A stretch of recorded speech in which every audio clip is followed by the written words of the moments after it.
Hey, Phantom and Takarosh. Yeah, a little bit earlier stream today because got yet more shit going on today, but I wanted to get this installed and I figured I would stream it because why not?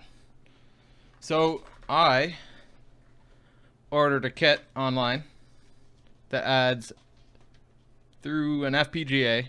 It enables HD output off of an NES. Hey, buddy.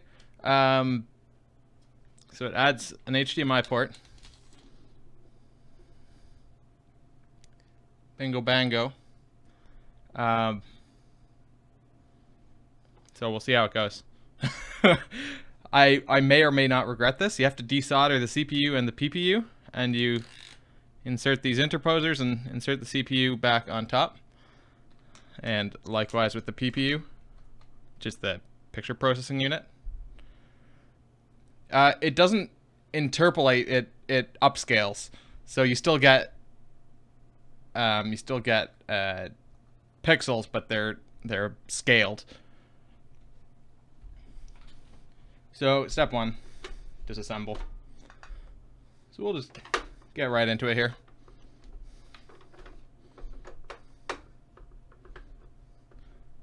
I believe the PPU is the picture processing unit, so it's essentially the graphics card in a way.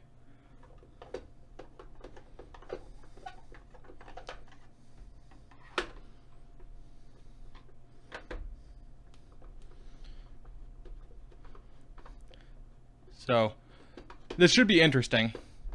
It doesn't seem like it should be that complicated, but I don't know. I've never desoldered a CPU before. I haven't really desoldered that many things at all, so it should be a little bit. That'll be a little bit tricky, but I think if I can get past that, if I can desolder those, the rest of this will be a breeze.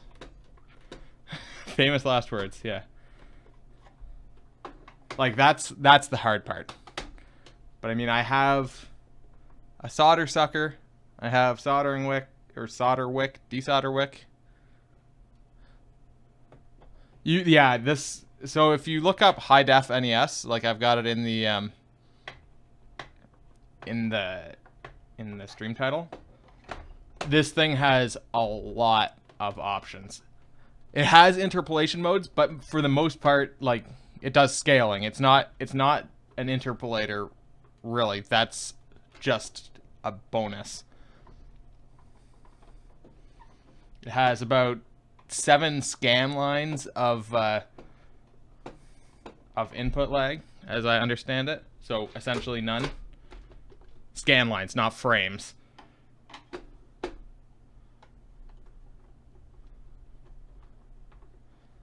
So interpolation is filling in between the pixels, right?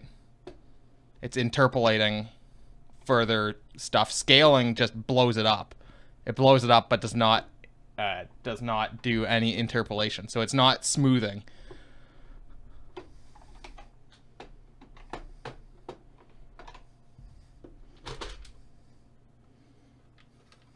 So your pixels, I believe 2 or 3 times the scaling will fit within 1080. Well, will fit reasonably. So you just get larger pixels, basically, yeah. But it will do interpolation as well. Interesting that there's some there's some screws in here, clearly from when I replaced the pins. I'll just hold this up here and maybe you can see on the shielding, the RF shielding. Some of these screws I didn't put all the way back in. Well, there's no interpolation happening when you're just scaling. Scaling means you're just literally making everything bigger. It's not interpolation.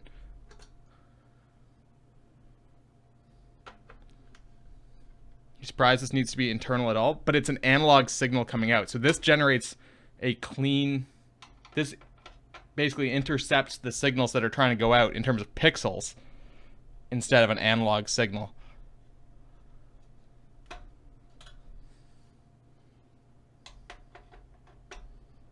So this grabs the picture off of the PPU, basically. Hey, net. And then it blows it up with no further logic. Or, well, I mean, obviously you can also, but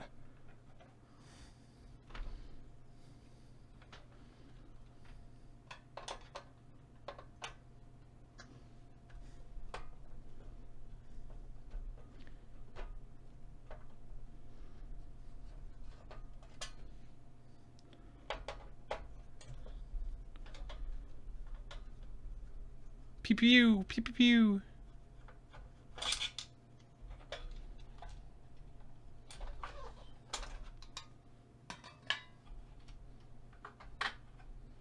I don't know. I don't know.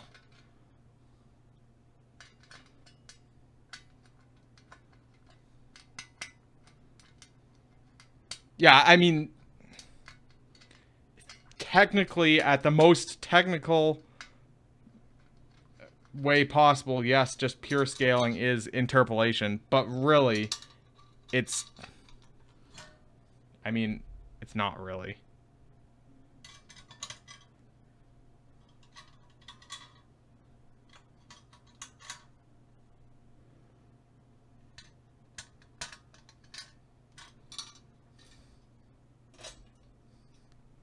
Okay, so we're out to here. I don't quite have the camera in the best spot. There we go. Favorite streams are the like hands-on ones. So yeah, we got to take off the whatever, the toaster bit.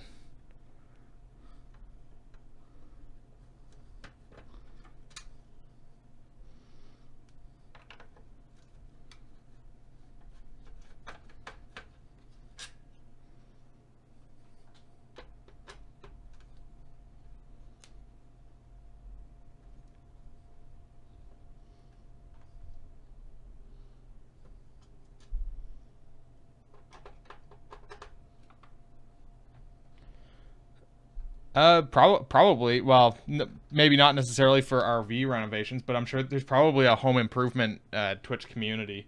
Like if you look, I've got mine listed under I'm IRL for game in quotes, but the Twitch community that I'm in is electronics. I saw there was also an electronics repair, which is more for home repairs or like home electronic repairs. This is not really a repair, so I didn't do that one. But there's probably a home improvement or like home renovations or home repairs kind of thing. I wouldn't be surprised.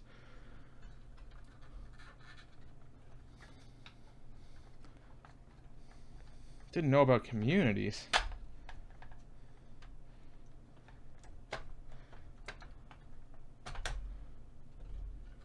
Put up a lighted headboard last night on stream? Nice. Nick was there. How exciting. Okay, so we're down to this point. Are there no other screws holding this in? Oh, I guess there's the ones holding the power supply in down here.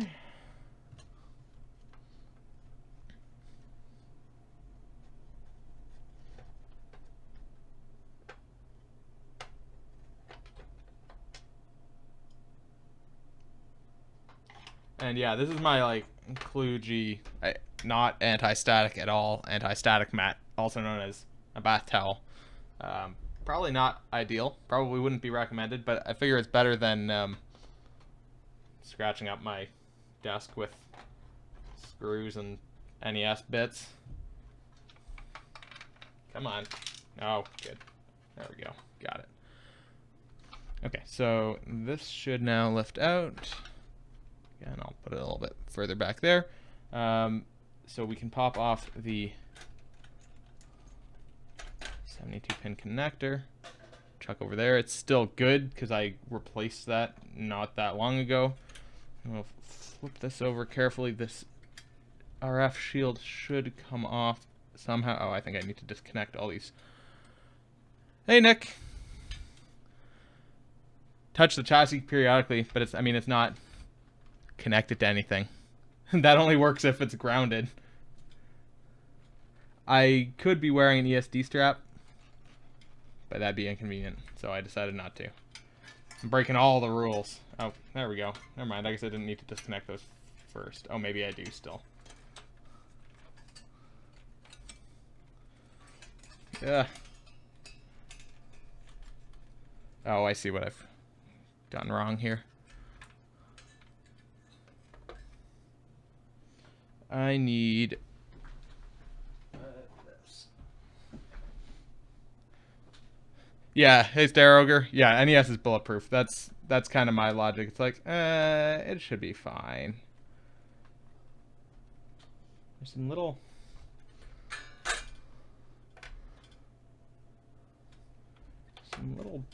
well, I want to get this big guy off.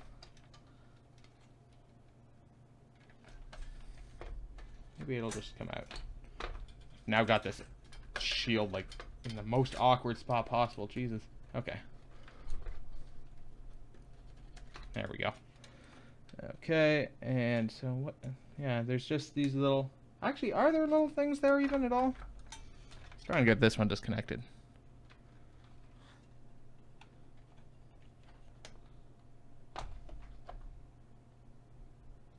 I'm gonna actually just kind of jam this in here.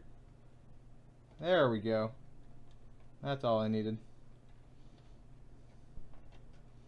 Just kind of bit of wedging force. Hey, Muller wife. See if I can do the same thing on this one.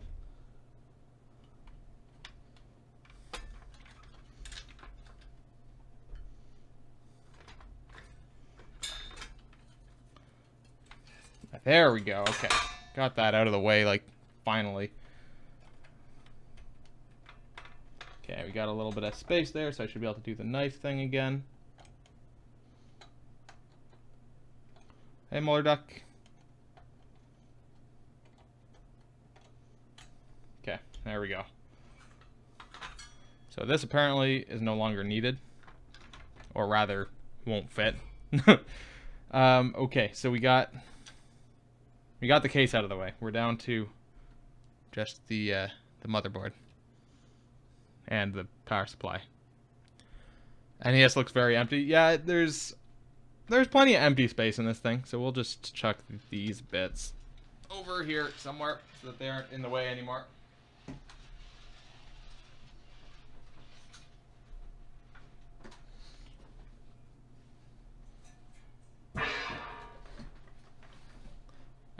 Yes. Yeah, I'm definitely wearing an ESD strap right now. For sure. Okay, so... What now? We are now done the disassembly, I believe. I think that's as far as that needs to go. Yeah, okay, so that's disassembly. Motherboard prep. Prep CPU and PPU for removal by adding solder to each pin. So let's take a little peek here. So, CPU, it's actually labeled on the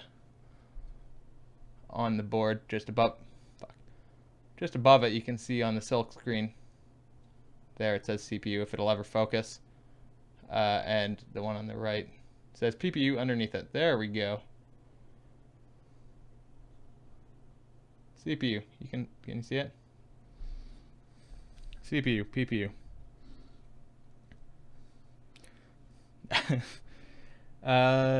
Okay, so we need to...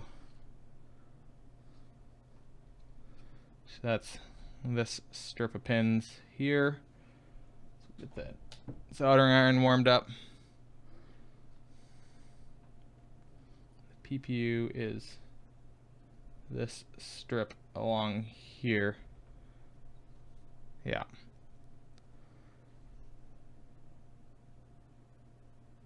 I'm gonna real quick take a picture of this just so that I have the model numbers on the chips, because I'm gonna try and remove them both simultaneously,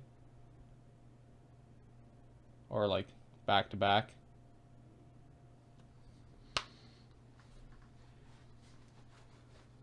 Yeah, so we're desoldering the CPU and the PPU. We're connecting in some interposers, and we're going to get HDMI video out. So we'll have a nice, clean picture coming off of this in the end. I like this. Okay, so the instructions say prep CPU and PPU for removal by adding solder to each pin. Step 2, desolder CPU and PPU pins. You know, removal can be tricky. Try pushing the pins back and forth with a dull tool, or wiggle the chips from the top side. Step 2 is just desolder them. I like it. I like it a lot. Okay, let's start on the CPU. So pop some bonus solder on here to make everything nice. Well, on the plus side, is melting, so that's kind of nice.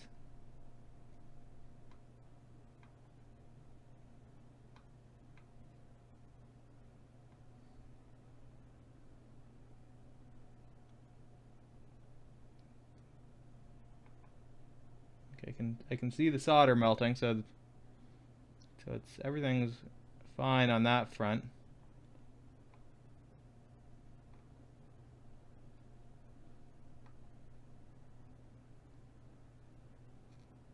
Maybe I should bring the camera down a little bit closer here.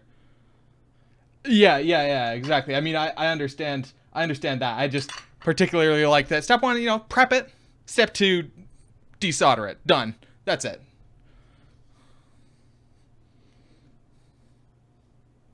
Oh, shit. My elastic band.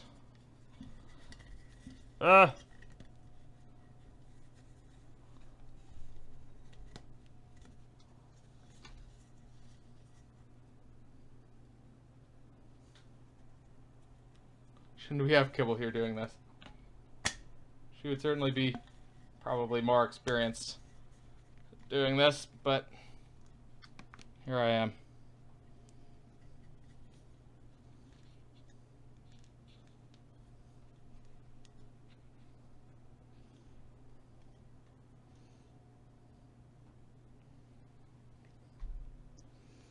Okay, maybe that's a little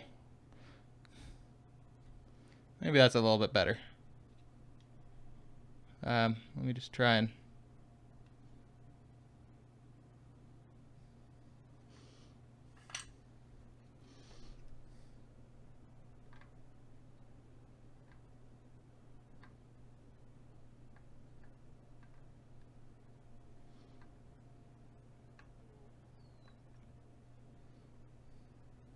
should be these guys.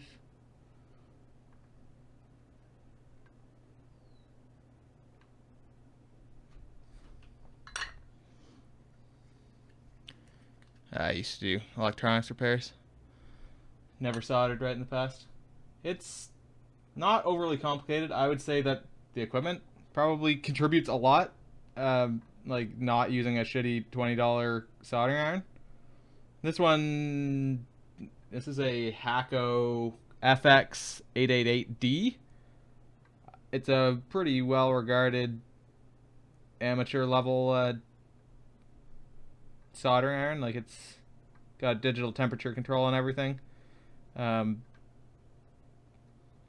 at a relatively reasonable price. I think it was about $90 or $100 Canadian, so I'm sure it's less American.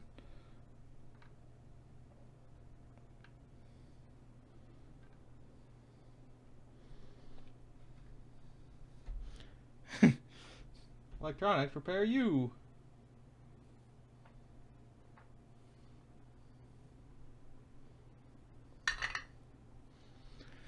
Okay, so now just desolder it. You think the one you have is $6? Yeah, I wouldn't use that for anything other than pipes. Or like connecting car wires.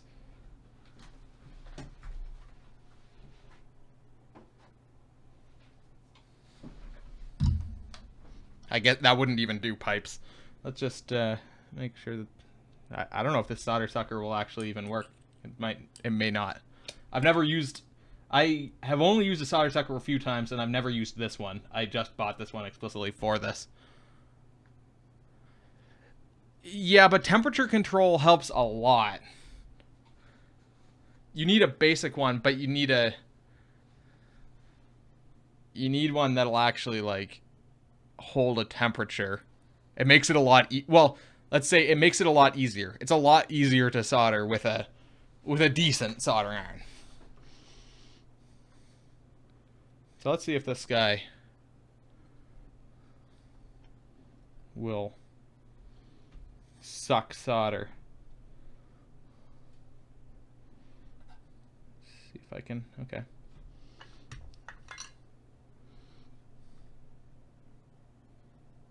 Get that good and melted there. Nope, too slow. I don't know if this is actually gonna work. I might need to use the solder wick. Actually, that did a pretty fucking bang up job. Congrats. This was like a I don't know. I think it was maybe $9 off of Amazon. I guess I need to.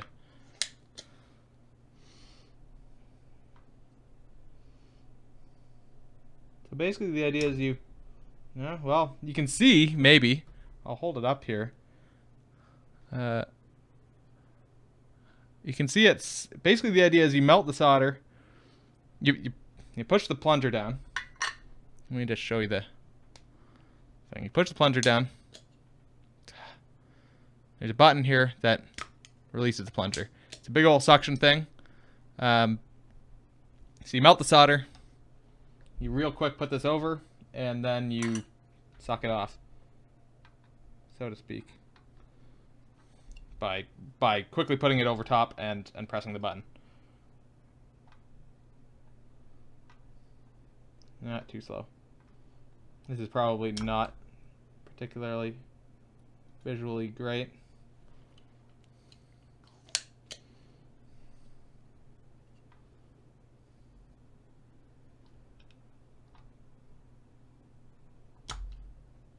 Well, I'm going to call that one as good as I can do with the solder sucker. I can maybe get the rest out with solder wick or something.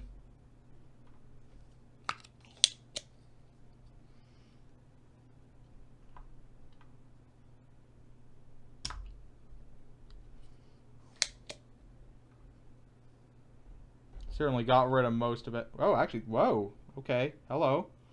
Like all of the solder from before just fell out.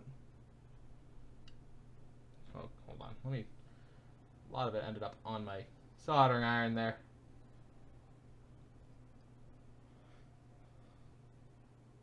It'll take 24 hours. I don't know. I have about 3 hours today to do this, so if it takes longer than that, I want to take a break anyway. I'm hoping I can get it. I don't think this is going to be this isn't overly complicated, but technically it might be. Oops, I didn't. It's going to be done in an hour, yeah. That's kind of my gut feeling. About an hour or two. There's a few more steps after desoldering this, but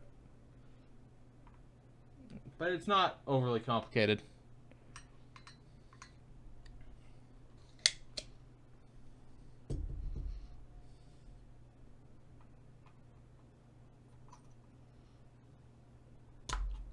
Whoa.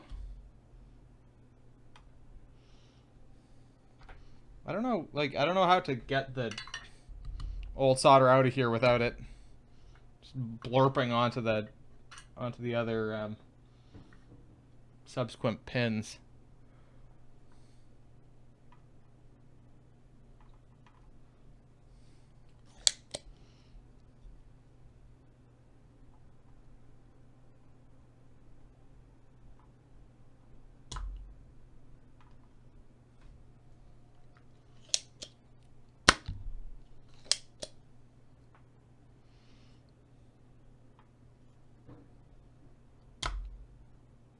Yeah, that one's going to need some solder wick, I think.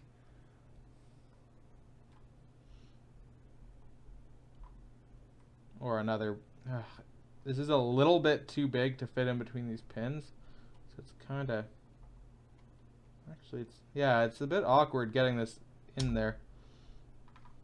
a bit awkward getting it in, so to speak. Well, but it's like it only happens when it's heated up, or maybe if I don't know. 'Cause it doesn't. It's not like it shoots out when I do that. I don't know.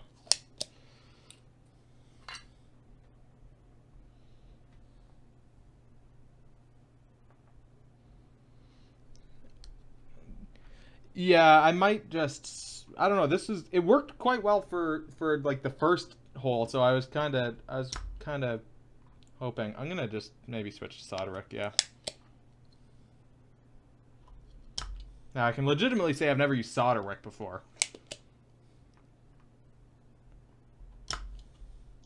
But oh, that one. Yeah, some of these it works really nice. Some of them it doesn't.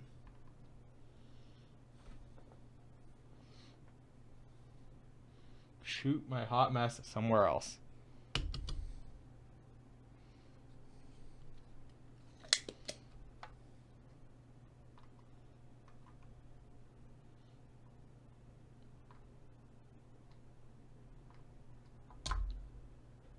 Like that one worked really good. Yeah, and sometimes the solder comes out of the thing at the end. Sometimes it doesn't. That one did not work so well.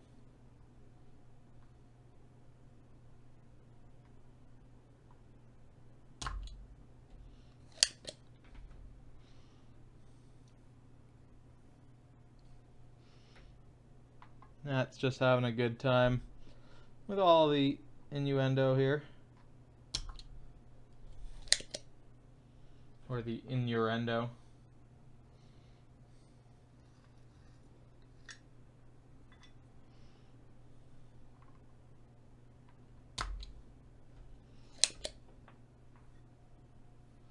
Yeah, like sometimes it's weird. Sometimes this really, really works well. Other times it's just a complete shit show.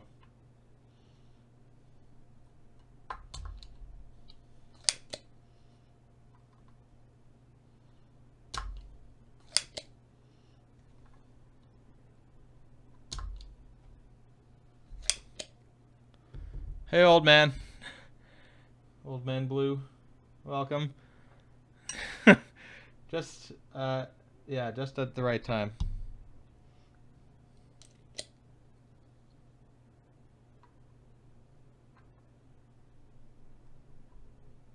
God damn it.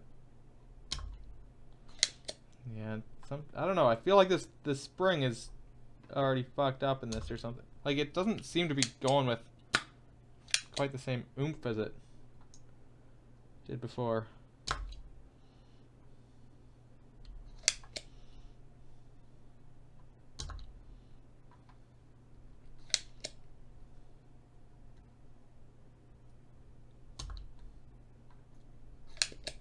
Oh god, I just splurged a bunch of solder onto this.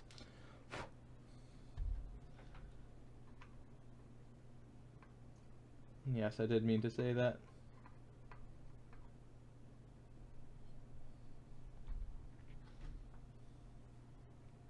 I'm gonna keep doing this because it does seem to remove most of it, and the solder wick should just soak up the rest of it.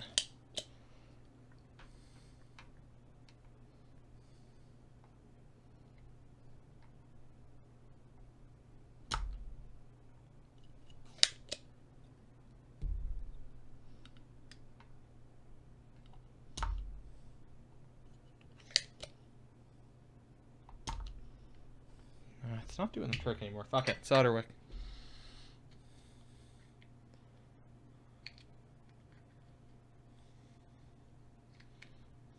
Come on. Get out of the package. There we go.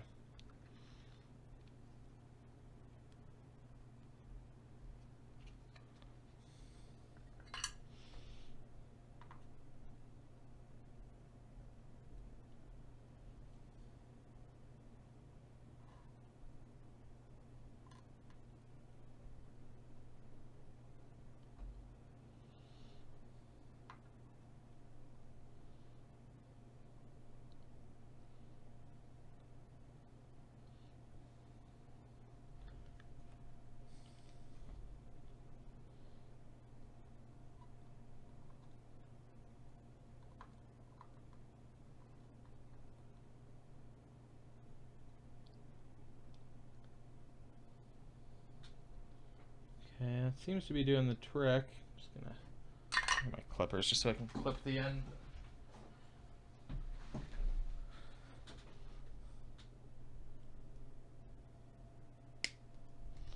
That off.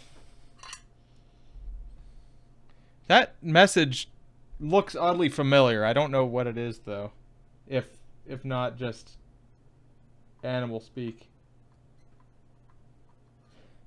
Wait, is that the message from Daryl's tomb in Final Fantasy VI? That's what it reminds me of.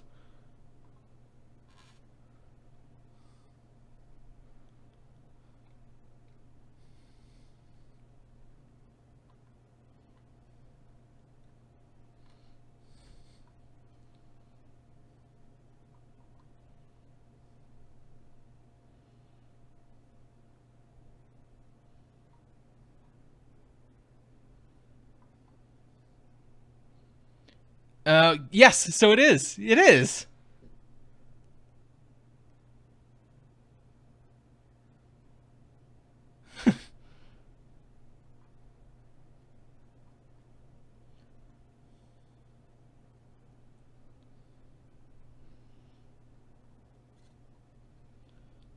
The wick is, I don't know, the wick is working sometimes. Still a lot of solder in here though.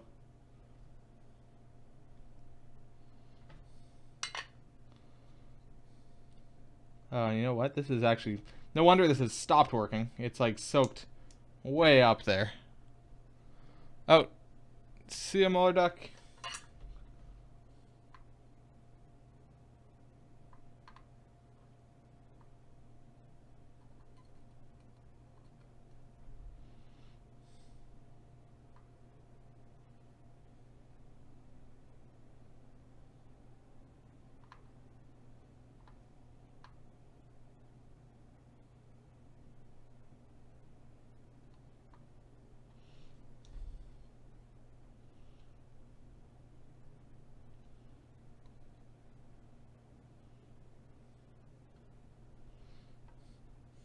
Oh, why am I getting a phone call? Just a second. I'm gonna mute. I'll be back.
Okay, I'm back.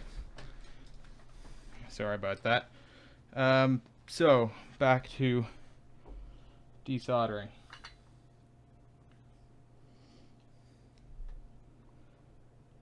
I think I need to add more solder to a couple of these to get the last little blobs off. Maybe not.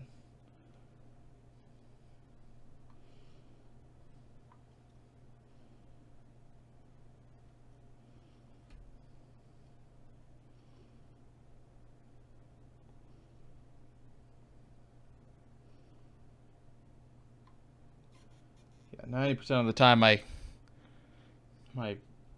when my phone rings, it's a junk call. The couple of times that it is actually someone, I guess I should probably answer them, so hence me pausing and answering the phone.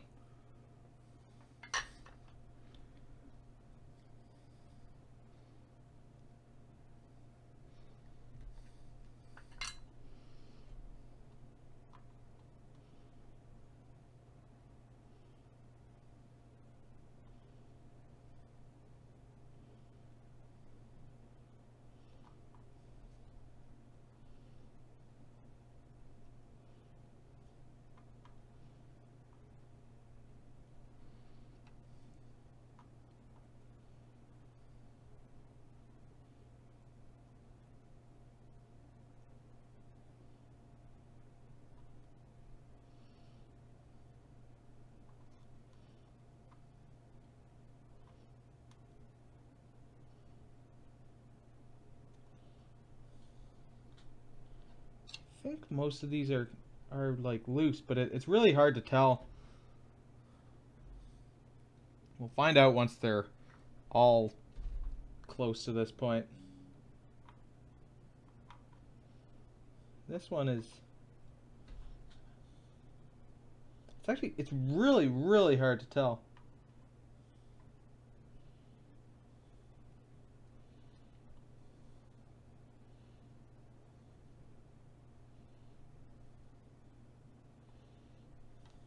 Okay, I think that's better now.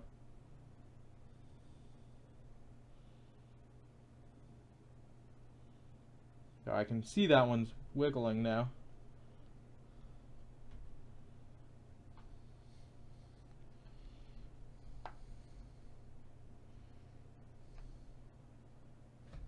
Turn a little bit more of this off.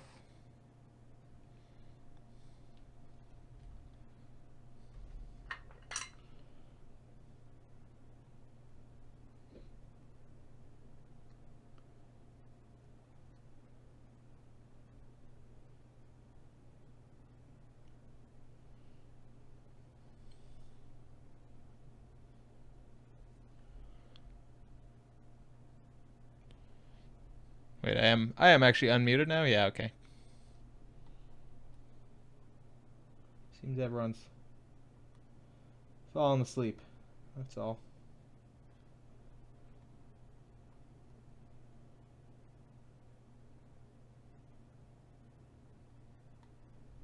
Okay, I'm going to assume that I think all the ones along the side are free or relatively free at this point.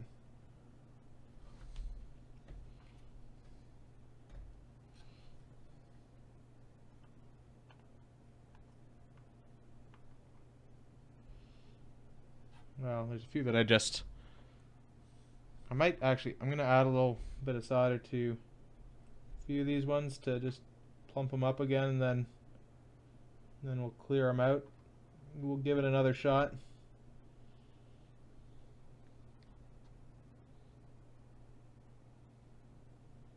Yeah, I think those two are the only ones that are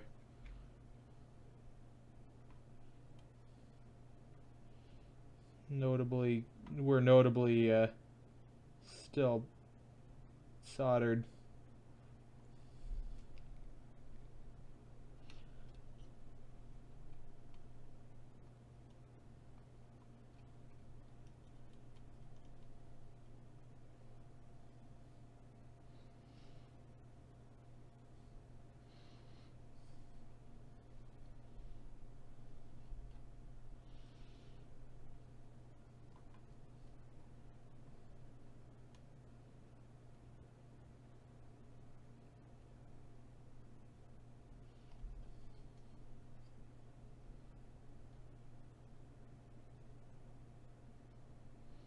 don't know. I think those ones are clear.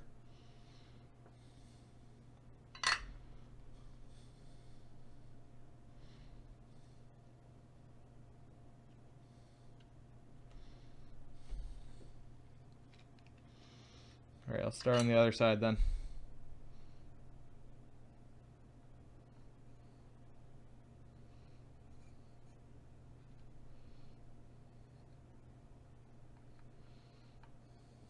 Boy, that one actually just sucked up a whole lot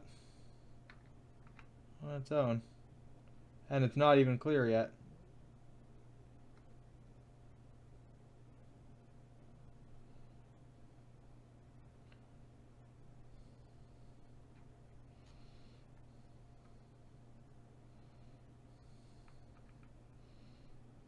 Oh good, and now I've actually soldered the solder wick to it. There we go.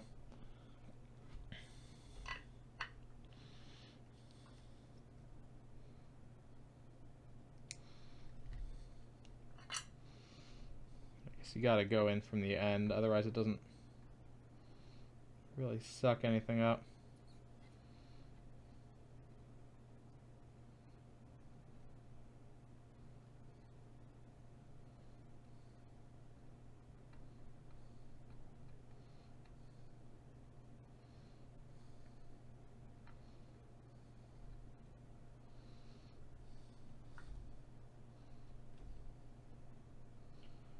We'll give that one another look later.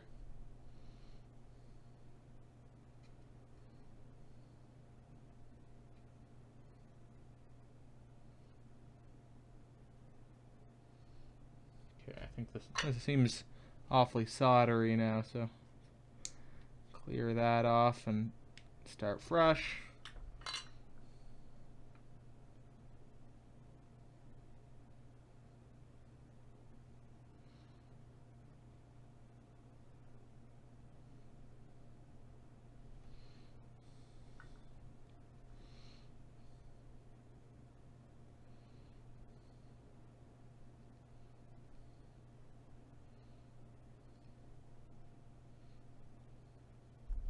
Okay, that one's definitely nice and clear now. I guess I should be sort of... I'm not super familiar with solder wick, as I said earlier, so I'm sort of learning on the fly here. I guess if I sort of work the wick, it kind of coaxes the solder up. That one's not clear. I'm going to blurb a little bit more on there.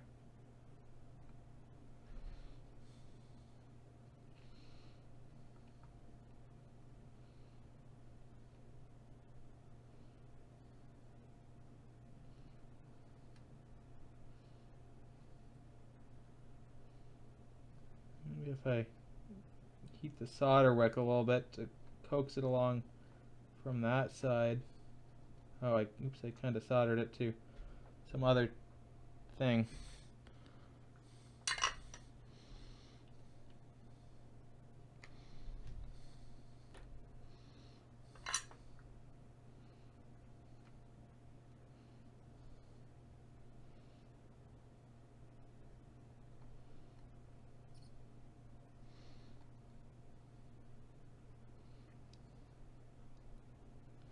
This one maybe a little ground plane or something. Oh yeah, that's why I'm having difficulty with this. This is a really big ground plane. That one might do better with the solder sucker. I'll give this one. I'm gonna put more solder on again. And I'm gonna use the solder sucker. Hope that it works a bit better on this guy. I can kind of melt the solder. Don't have to heat the entire surface.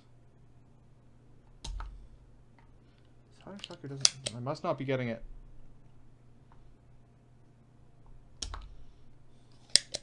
I don't know, it doesn't want to work.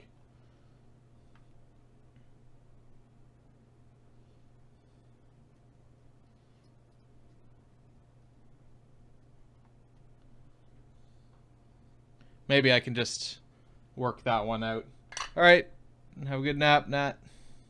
Maybe I can work that one out later just by soldering, like heating it up while I'm trying to get the thing out.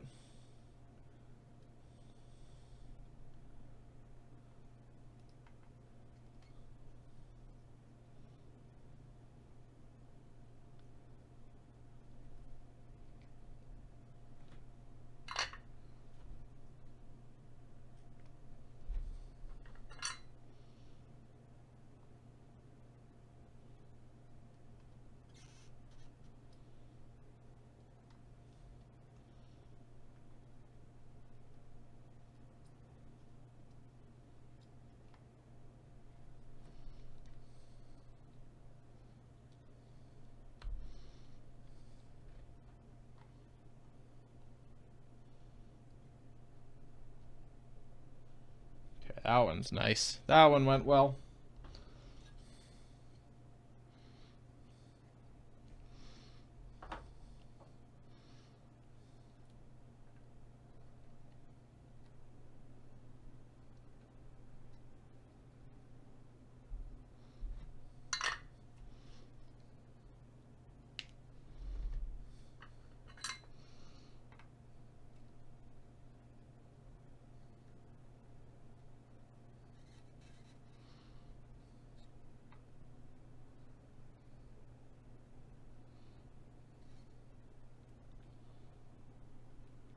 I don't know. That one seems still a little bit funny.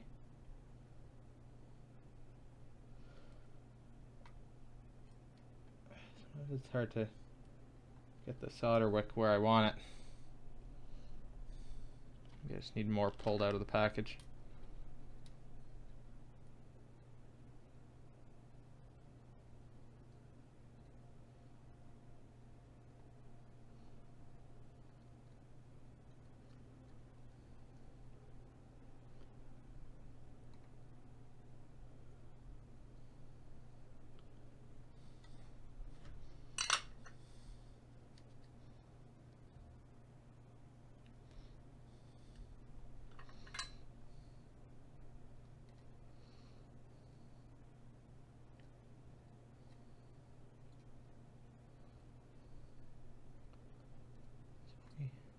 Get that out. Yeah, that one's clear. Just gonna go back to this guy for a second.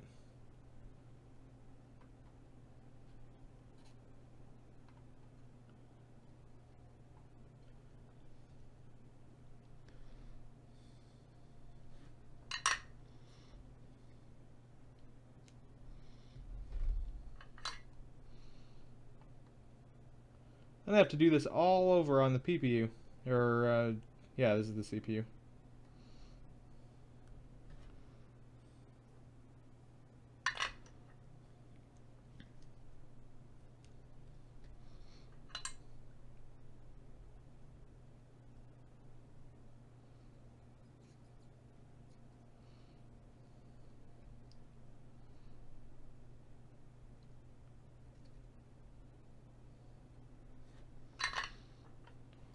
So this is somewhat tedious, but it seems to be happening.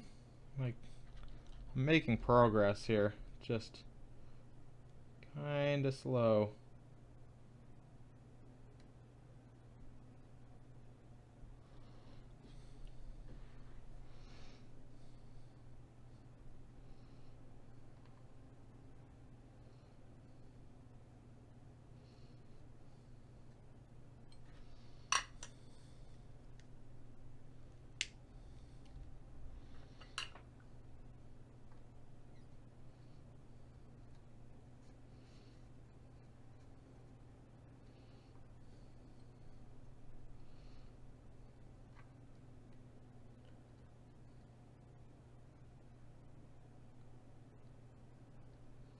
So far, I don't regret my life choices in deciding to do this. So that's a good sign to me, at least.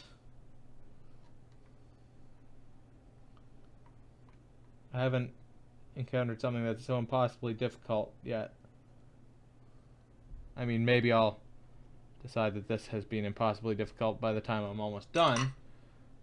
Just because it's slow as fuck. But right now, I'm not regretting everything.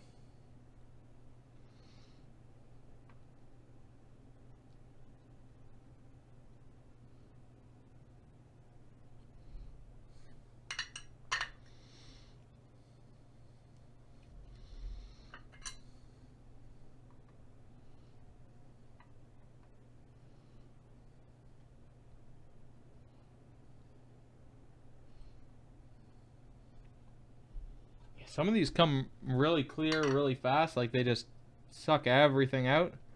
Other times it just doesn't happen.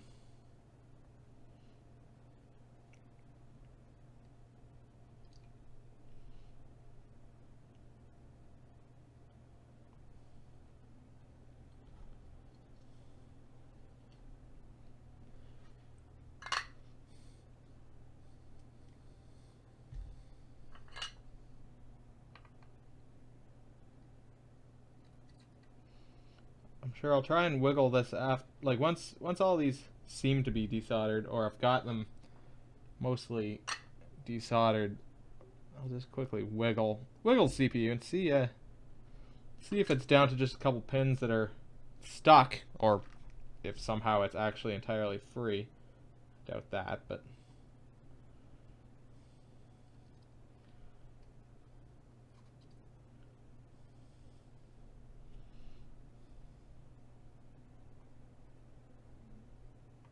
wouldn't that be wonderful if I just did all this and then bam, it was actually just completely loose? Now it would be a miracle.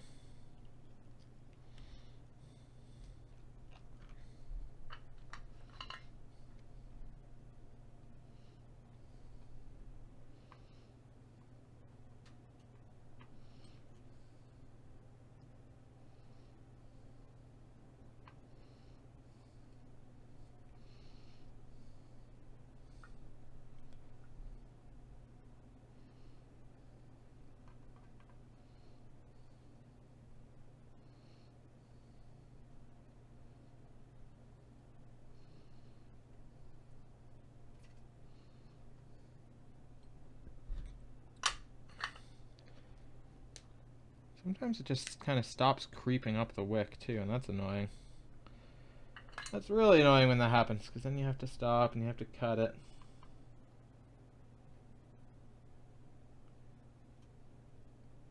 Bet that's another big ground plane, that one, because it doesn't want to go.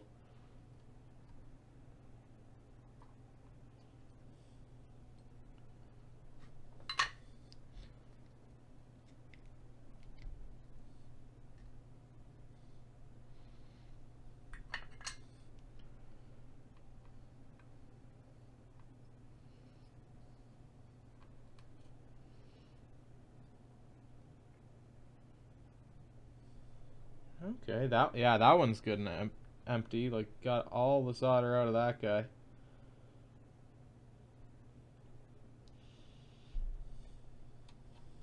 Sucked it dry.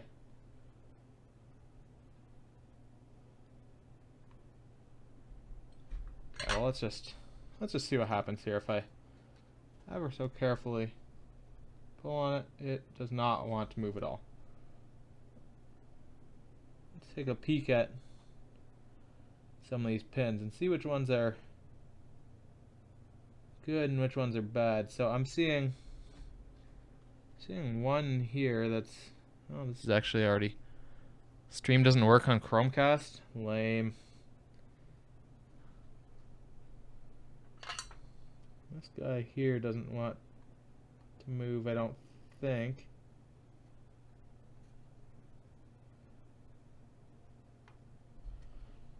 That one actually might be okay. It's really hard to tell.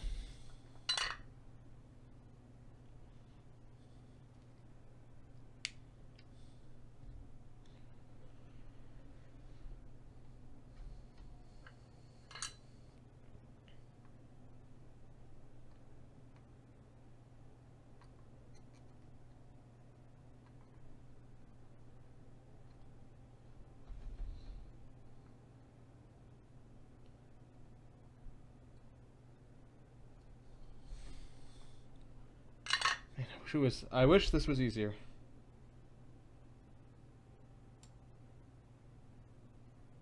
I'm just trying to go along right now and see which pins are moving freely.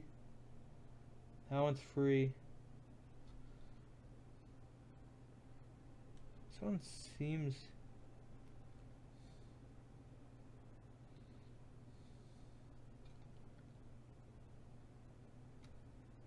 Oh, shit. I don't want to actually bend these pins. That one's free. That one's also free. Number 4 seems to be free.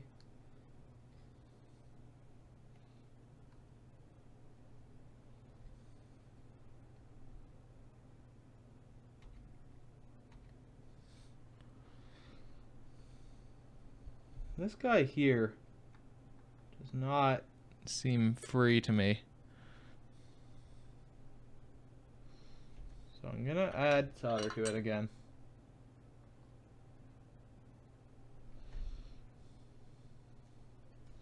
This will be like the 10th time I've done this one.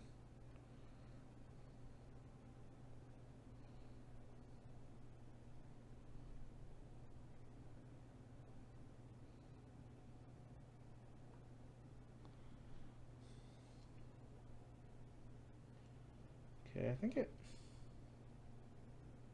might be free now.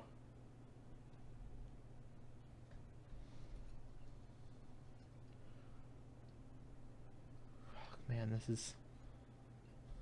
Oh, you know what I should do? I should look at this side because I can see...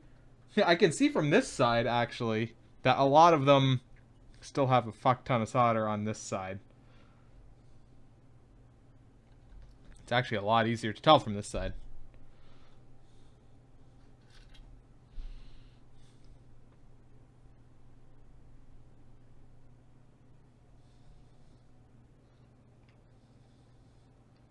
Maybe we'll try a little bit of this from over here.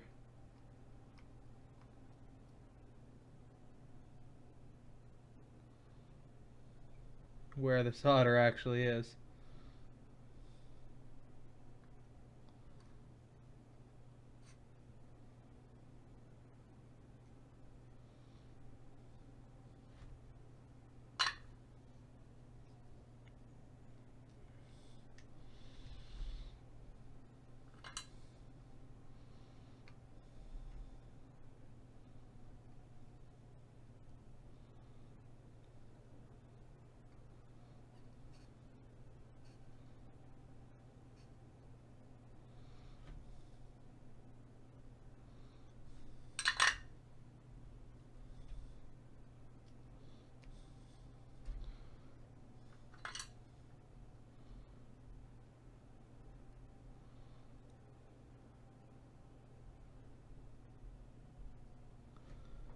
Yeah, seems to work from this side, so that's something.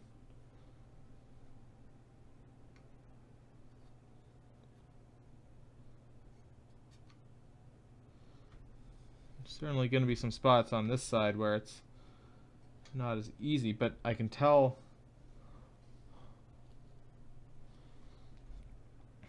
there's a bunch of solder on a bunch of pins here that I wasn't able to see from the other side.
little bit of this out off that solder wick.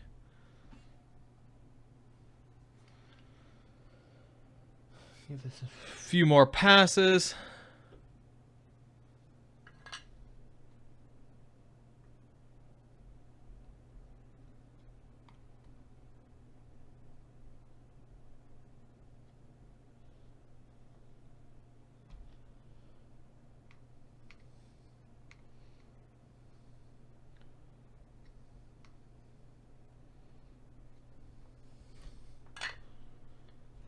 Maybe, just maybe, we can actually get this loose if I can, everything looks clear from this side, maybe it'll come loose.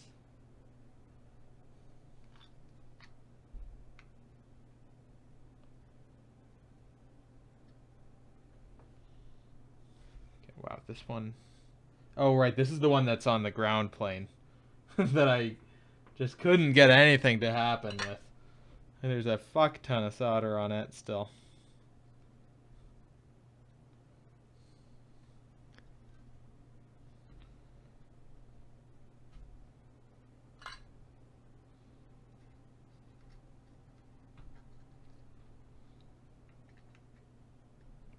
Let's just try and bend these caps out of the way very carefully.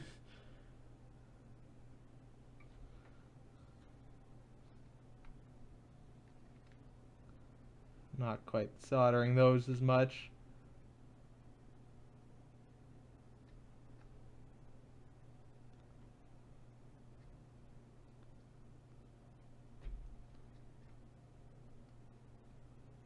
Oh my god, please come off. There we go. Yeah, this one just does not want to go.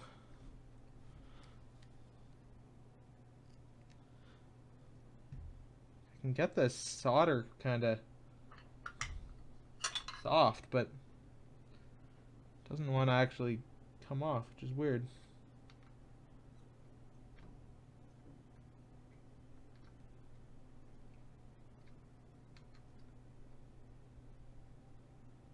It doesn't want to wick up particularly.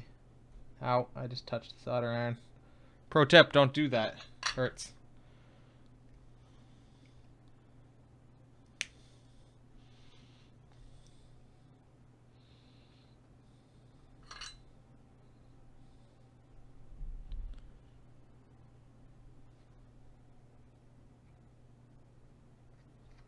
God damn it. Okay, let's get in here. Come on. Ugh, that is still not clear. Also, there's still one over here that's... Oh, maybe it's actually not so bad. Never mind, never mind. No, I think that's fine. Okay, so there's a few more on this side that were bad.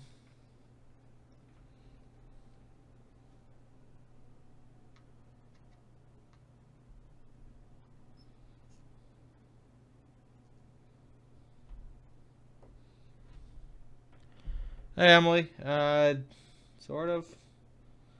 I'm starting to. The regret is starting to set in because the desoldering is not going overly well. Like I'm certainly removing a lot of solder, but I don't feel like I'm close to having enough removed yet.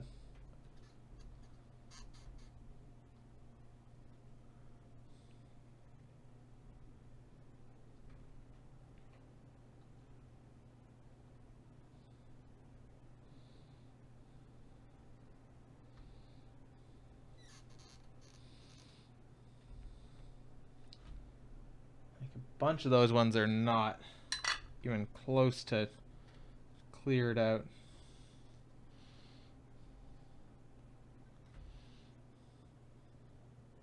If I just very carefully slide this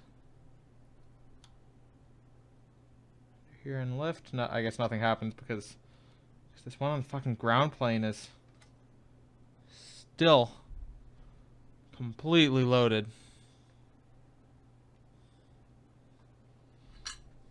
Got a fuck ton of solder in there.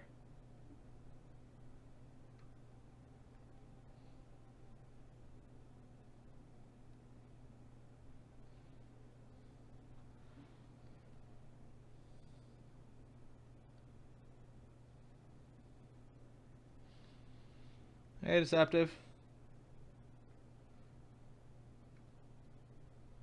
You do what you see before you is an NES.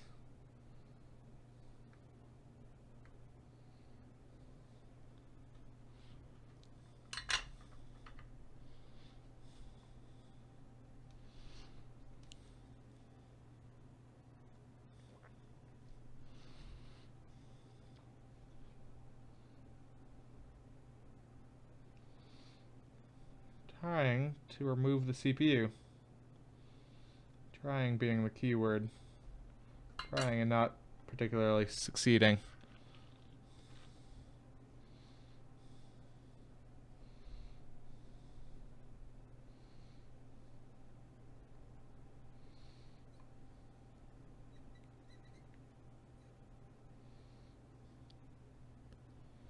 Creative-esque streams like this. Yeah, I haven't done anything particularly like this in a while.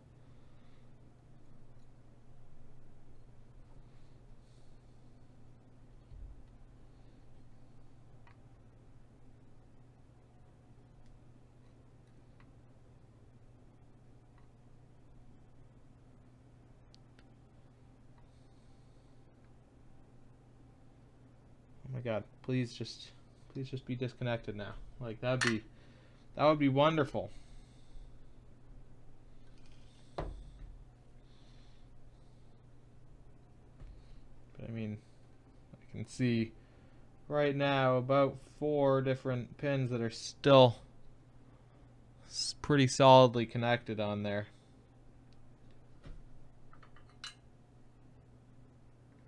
This guy here. This guy here. This guy. Of course. The big old ground bastard. On this side, I think they're pretty much all good except for maybe that one there. I think that one's not so this one's not so great either. Actually, it's pretty good once but it's still slightly connected, unfortunately.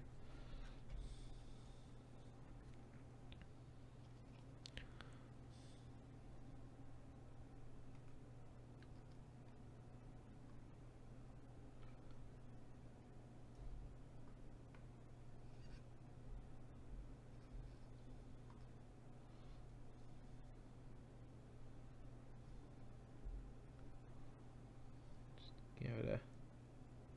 Okay, that one's definitely clear now.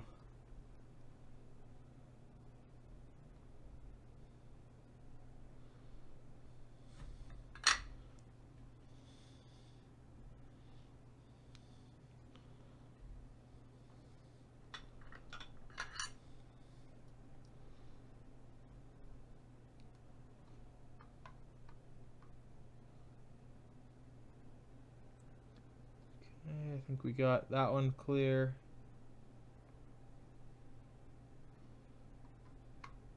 I think this guy's clear too. So I think at this point that everything on this side of the CPU is disconnected. Maybe this one might be the exception. Okay, that's good. Pretty sure that entire side is disconnected. Other side, not so much. Actually, I still see some little bits of connection on this side. Still slowly sopping up solder with this shit.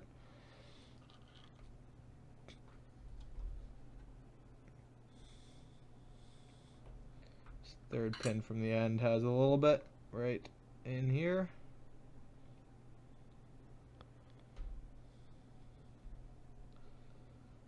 Even this first one on this side seems a little bit iffy.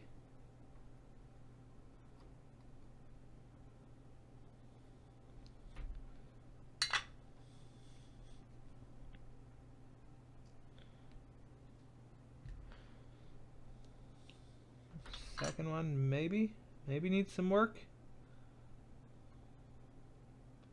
Cram it in there, and I'm sure, yeah, we got a little bit out of it.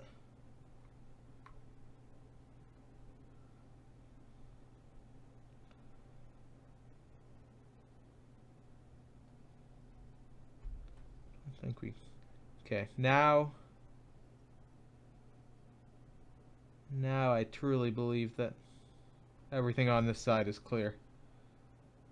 That side is disconnected in my mind. Just trim a little bit off the end here. There's not much solder in there, but, well, actually it's worked its way up to here, but okay. Back to over here. I'm just gonna keep working on this ground plane one, because if I can get that one out,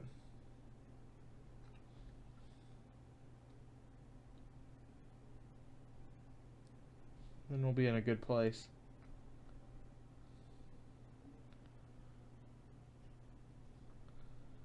Alright, see you, Deceptive.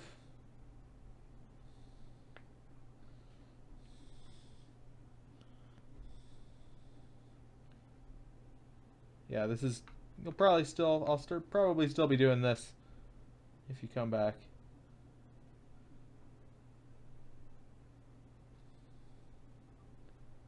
I can tell that I am getting a little bit of solder out of this, but man, we're just heating up a huge area here, really. I wonder, what if I just crank the temperature? Like, if I can, how do I even do that?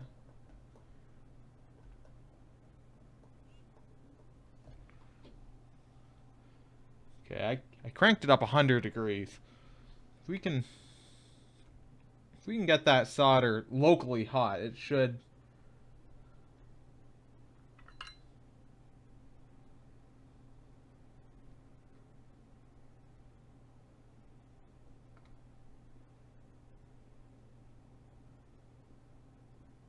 suck out.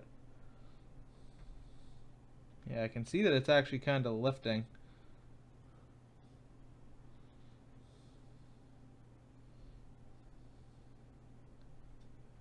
Just don't want to burn anything. This is all.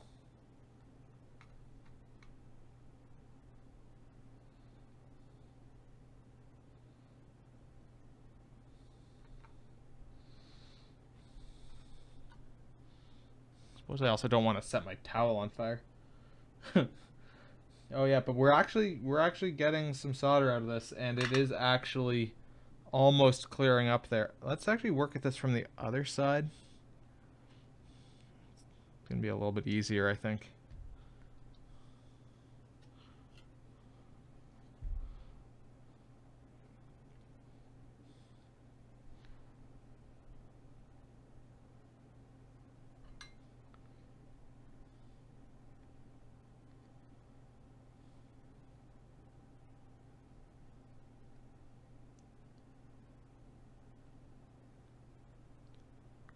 Got everything to stream correctly, that's good.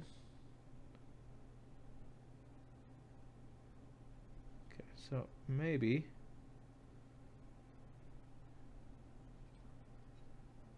oh, that's getting really close now. I'm gonna pop a little bit more solder on there and hope it kinda all comes off in one big blob though. Now that I've got the temperature a little bit higher.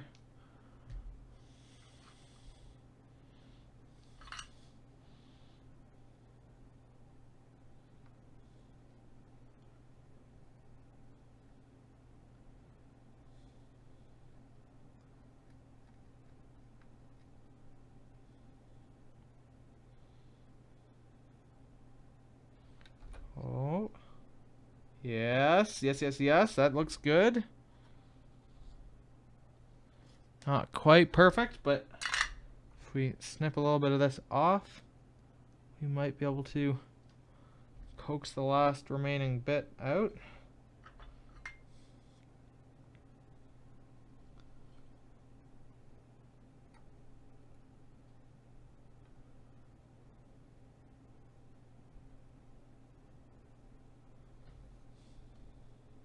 Okay, that looks good. I'm going to turn the temperature back down. Yeah, so it's kind of hard to tell, and I can't even. I'm basically trying to remove all of the solder from these holes,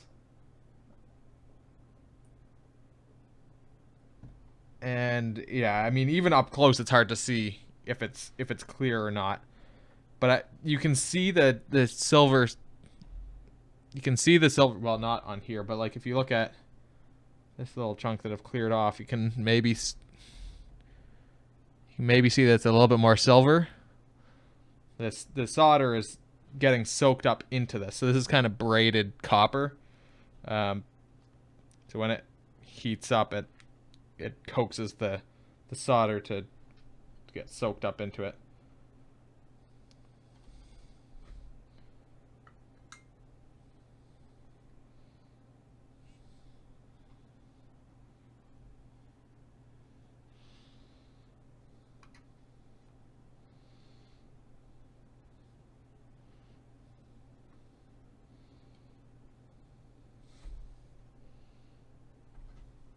Solder being sort of a mixture of silver and lead. Well, this is leaded solder. It's blah blah blah. Lead and silver. I think it's just lead and silver. The lead free stuff, and maybe a little bit of tin. I don't know exactly. I think there's no lead in the lead free stuff, obviously, which is what you're supposed to use these days. But the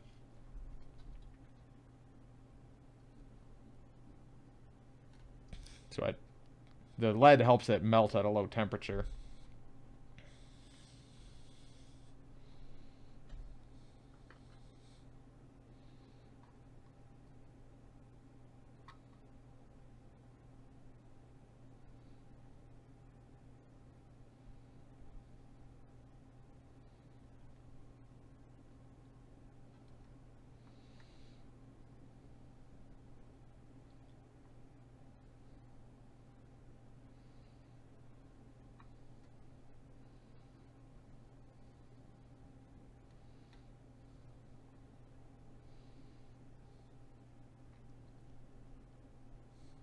Yeah, as far as I can tell, this should just fall out at this point, but it must still be a little bit connected somewhere.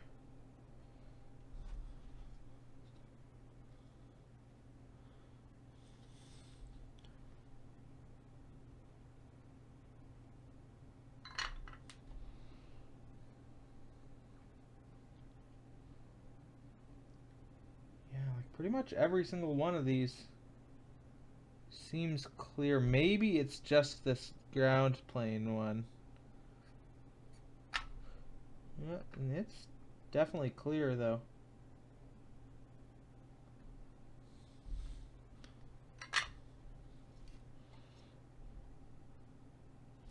Wait, or is it?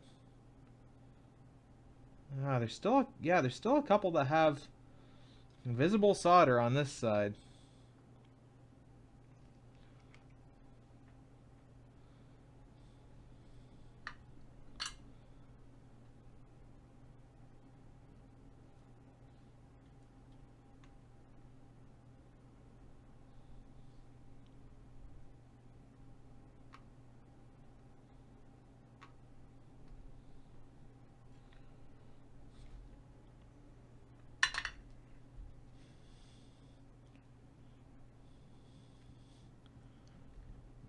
Seems to help when I trim the wick kind of at a 45-degree angle here.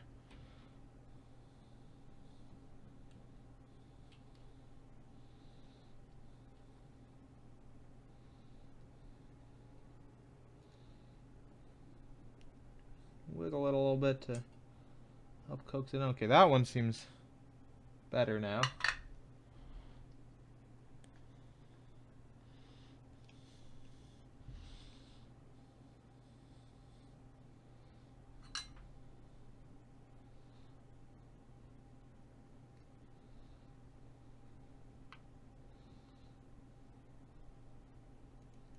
This one's definitely soaking up some material. It seems better.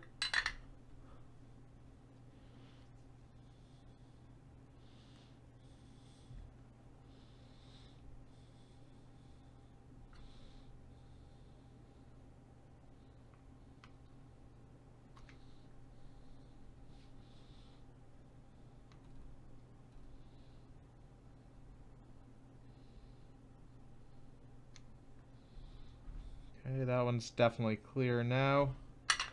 Just snip a tiny bit of that off. Next one along has a little bit.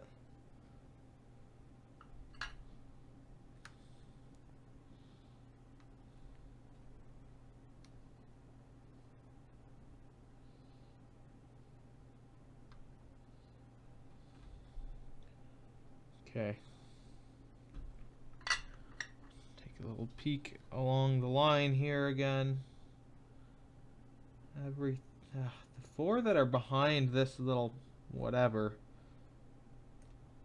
they all seem like they might have some solder in the hole still. Everything on this side, oh well, actually there's one. No, it's good too. Everything down there looks good. Everything up here, the ground plane one still looks a little bit questionable.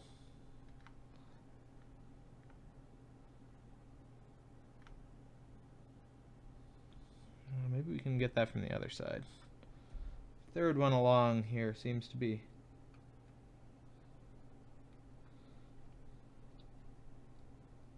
maybe a little bit soldered in place still.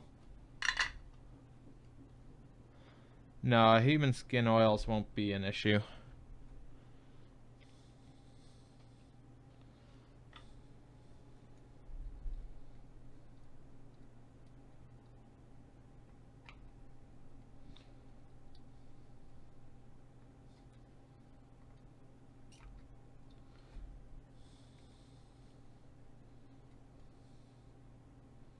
No, they don't conduct enough electricity to be an issue, I guess.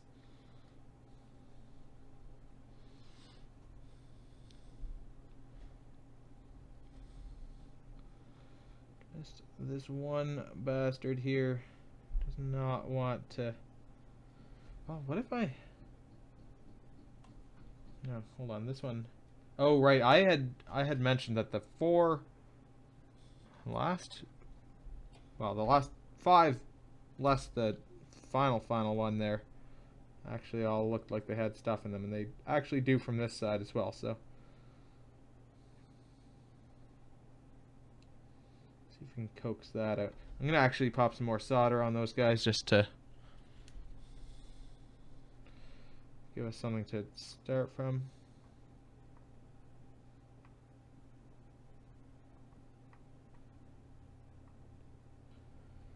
Mostly, we'll all go with the flow if there's something there to start with.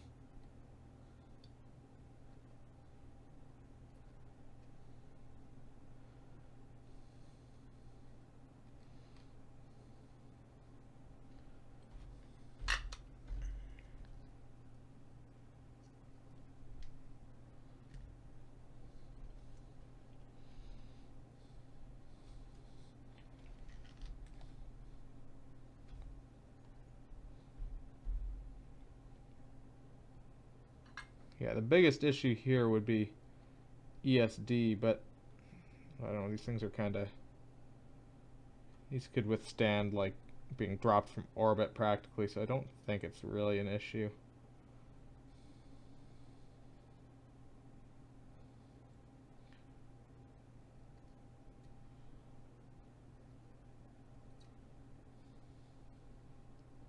I mean, I'm being relatively careful, trying to minimize any ESD concerns, but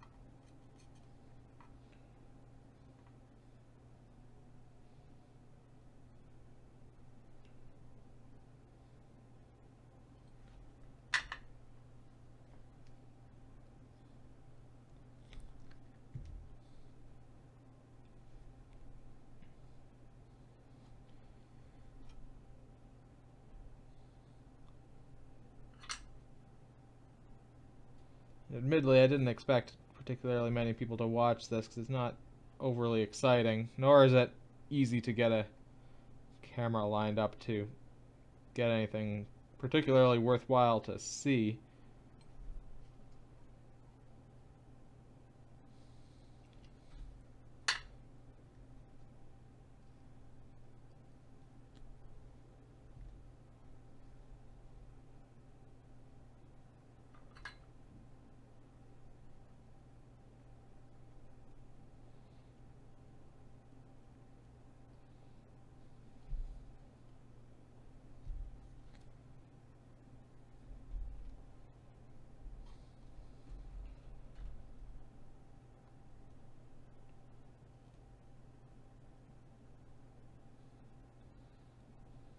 Really, I know you can see the circuit board.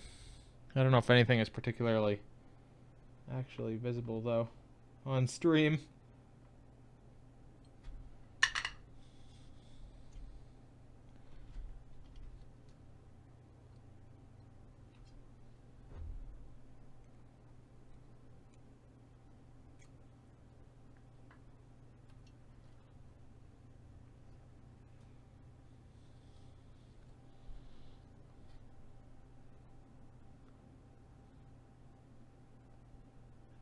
Yeah, the second one along is still a little bit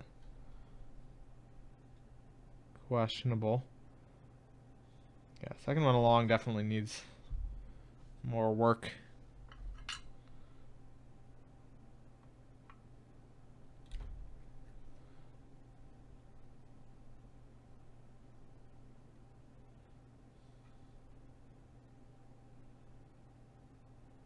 I'm gonna try and just suck up a little bit of this.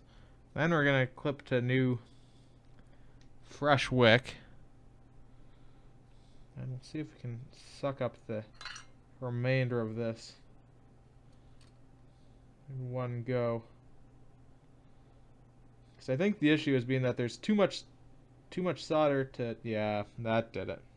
Too much solder to wick all at once, but then by the time I've soaked the wick, there's not enough to get in there and get the rest of it. So let's maybe try the same thing on this last one over here again.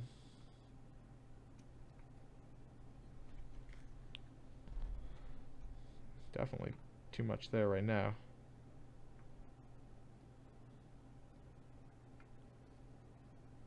Try and soak up a noticeable amount of that.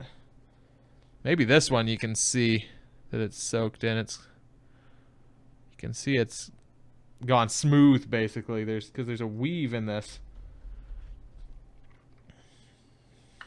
But it soaked up so much solder there that it was actually smooth.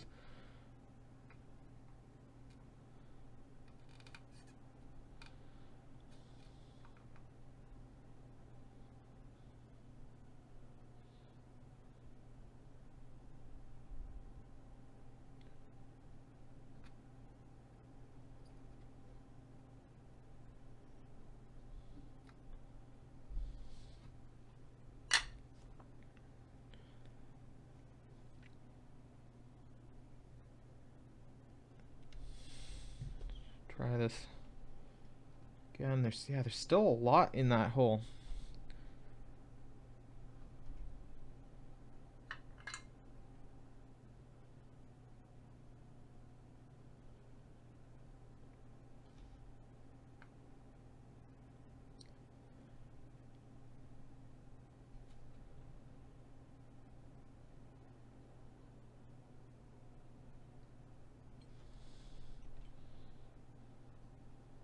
Okay, that seems pretty good. It's a little bit soldery still on this side, but we'll try and wick that up.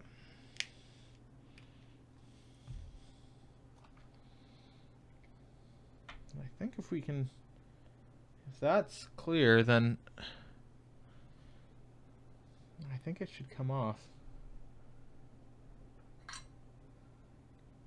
Be nice if I had like a hot rework gun or something, but I don't.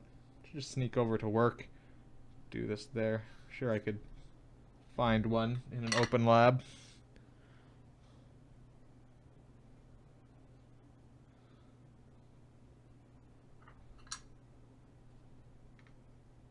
Never used one of those, but it would do the trick.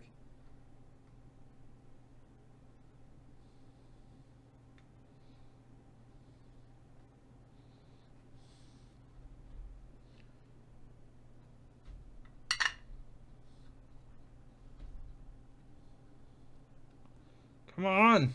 God damn it.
Try this again. Maybe this time this one will come off.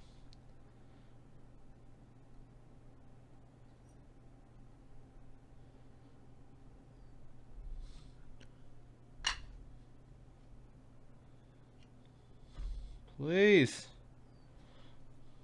Please disconnect.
What if I try and just heat that up? No, just to try and lift this. It doesn't want to budge like at all. I'm gonna go get a little screwdriver so I can kind of work underneath and see if I can move anything. I'm not gonna torque it too hard or anything, but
Okay.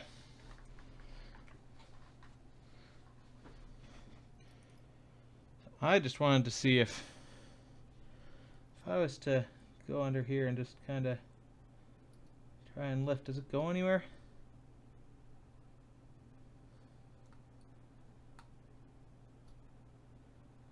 And if I was to have a little bit of heat on this pin, would it go anywhere faster?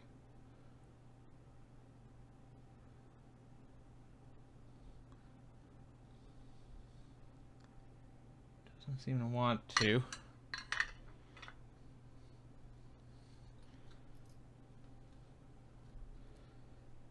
Like it sort of lifts up on the right hand side, so that's a good sign.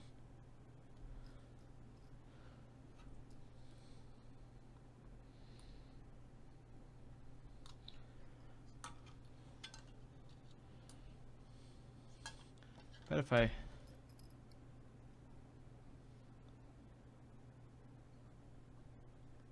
look from underneath, I can see that a lot of the pins are lifting out on that side. If I look from on the left hand side, actually it looks like a lot of these ones are moving out also. I'm not entirely sure why it's not going anywhere, because it does seem like everything is relatively free here.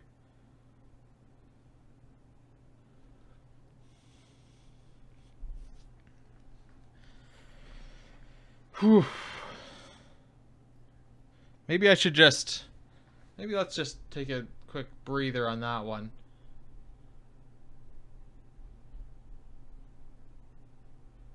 Do all that shit over there, blah, blah, blah, blah, blah. How about we desolder the voltage regulator? That one's maybe a little bit easier, because it's just 3 pins. It's right over here. And we kind of... Well, yeah, 3 pins should be a lot easier. Let's do some practice over here on these guys.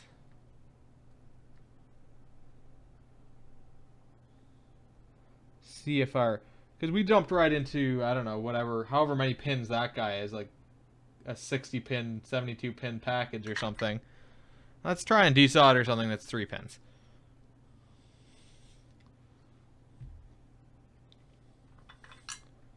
See if I even know what the fuck I'm doing. Okay, well, let's pop a little bit of solder on there first, because who knows how old this solder is. Doesn't seem to want to flow particularly.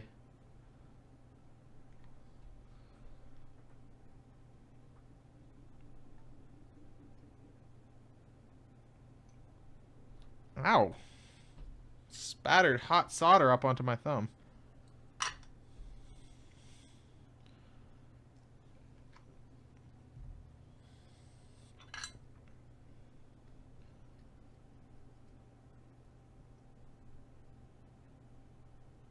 Oh man, you can really see it working its way up the wick on this one. Got way up there.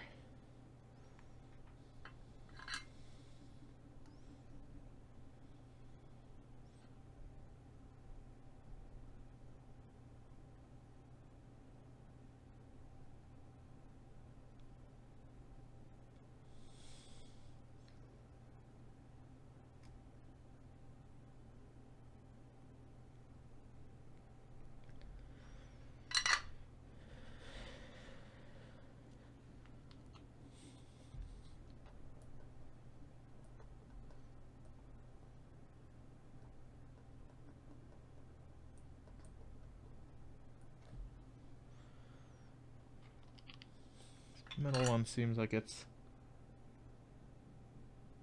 got a little bit of solder still to remove.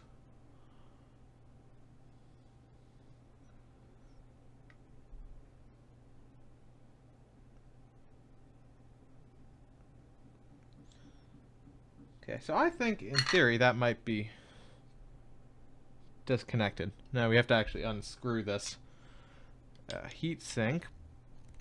first, but I think it should just come out at this point. It feels loose, so that's a good sign. Yeah, that just came right out. Awesome. So what they say, what they say to do is just bend these pins up, and then you can put it right back in so you don't lose it.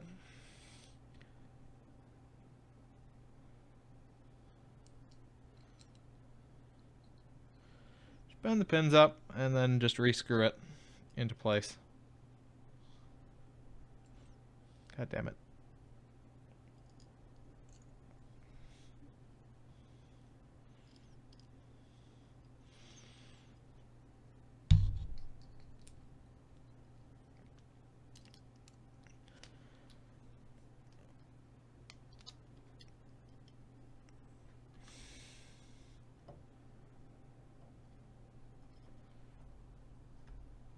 Okay.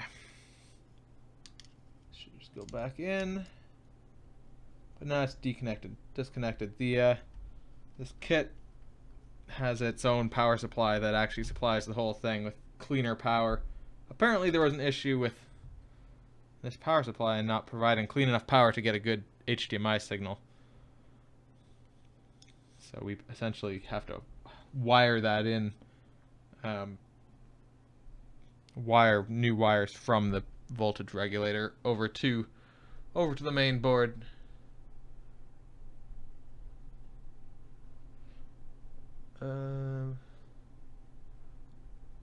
Okay, so that, at least that proves to me that I was doing the right thing. Oh, here's another thing we can do. If you want the original video outputs to work, remove transistor Q1. So, transistor Q1. That's right. I would like the original video outputs to work as well as the HDMI. So Q1 is this guy right down here. Flip this over. Should just be these three guys here. Yeah. Pop some new solder on.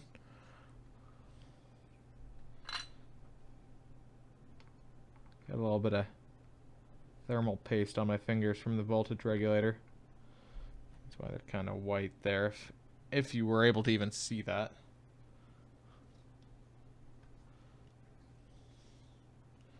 Hold on, it's still a little bit soldery.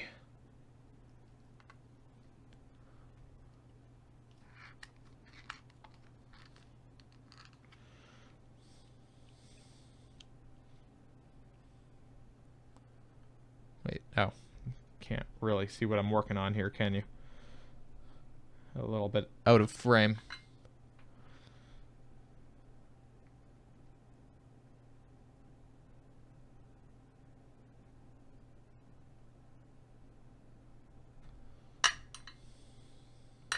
Got too much solder on there again.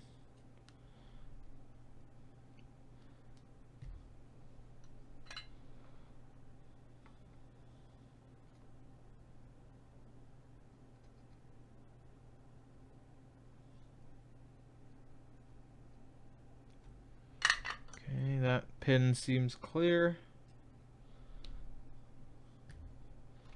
Let's work on the next one.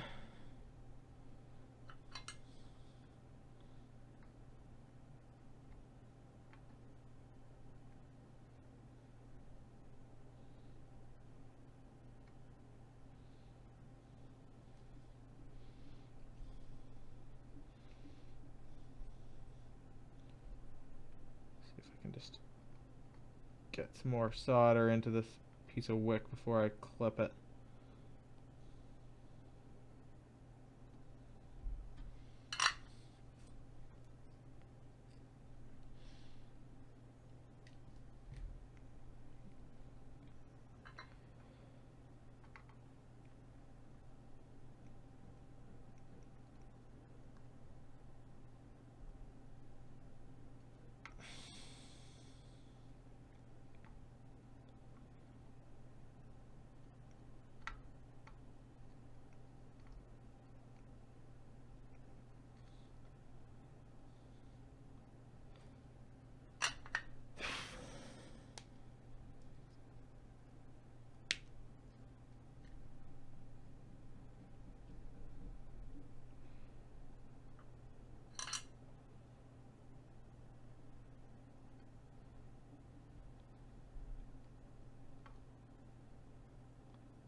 almost clear here.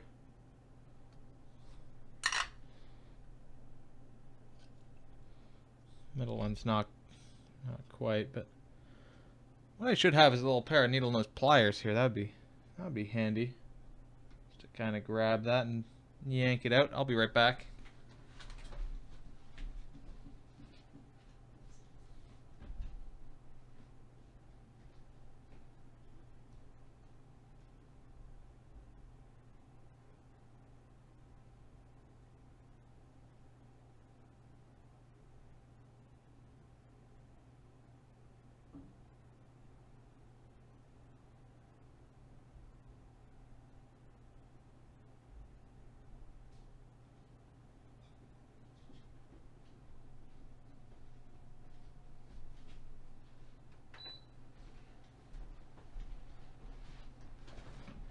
Bleep. Okay, let's just see if this comes out on its own first. No, but I suspect it's just the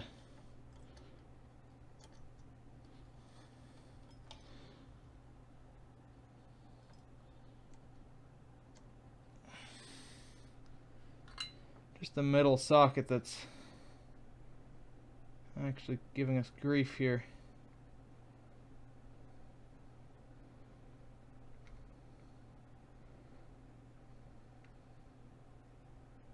Might be wrong though. It doesn't seem like I can actually move this at all.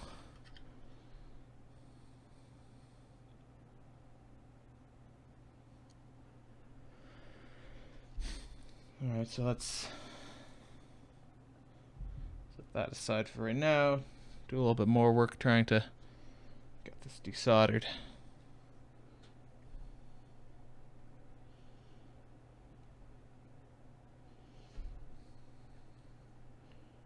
Just pop a little bit of solder on each of these guys here.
I need to get some fresh wick here.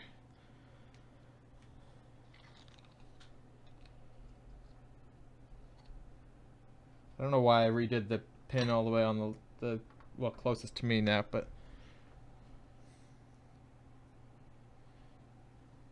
because it seemed like it was actually clear already.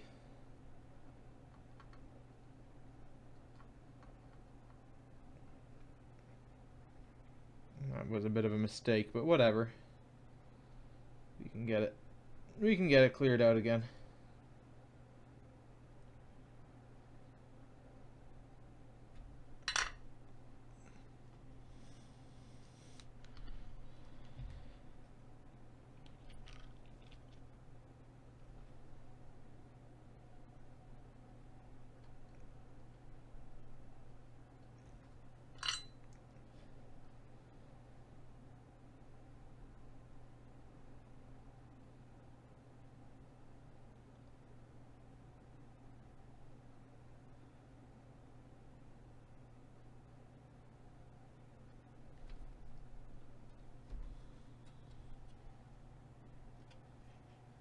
I think it might be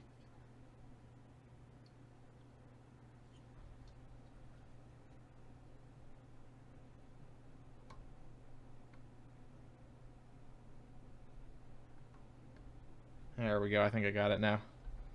Sort of worked each pin back and forth a little bit. There we go. There we go. Bingo. Now I just need to use the pliers and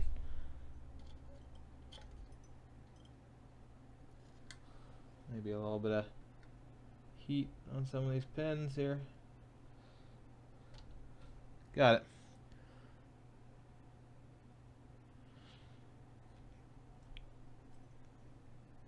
Chuck that one over there.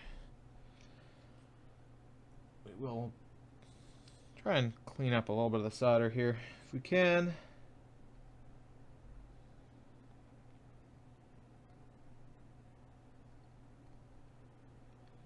And I believe if we need to jump two of these pins together with something. I guess I need to go get some wire or something to do that. They say to remove the transistor, bridge the outside holes.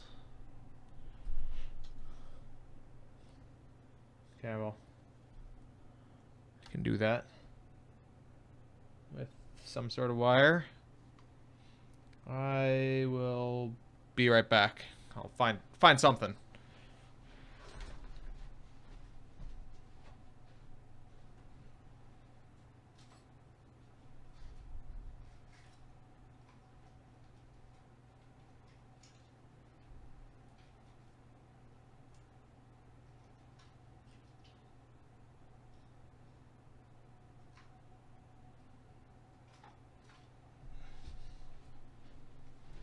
Okay, already back. I actually realized that I have some resistors kicking around that, well, don't need to keep them all, so I'll just clip the leg off of one of them and use that as our little jumper. Just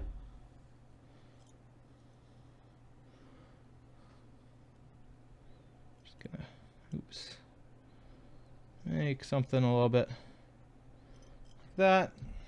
We'll chuck it down into this hole. Then we need to get the other pin, the other end of the leg rather,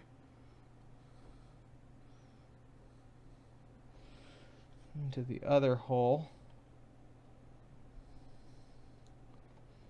All the while not touching the middle hole.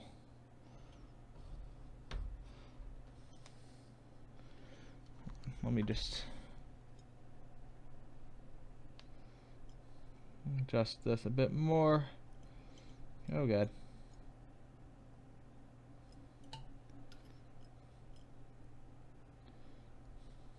Maybe should have tried to make this a little bit more even. There we go. Surely we can do something with this now. That down there. There we go. Beautiful. Now we just need to solder that into place, which shouldn't be too bad.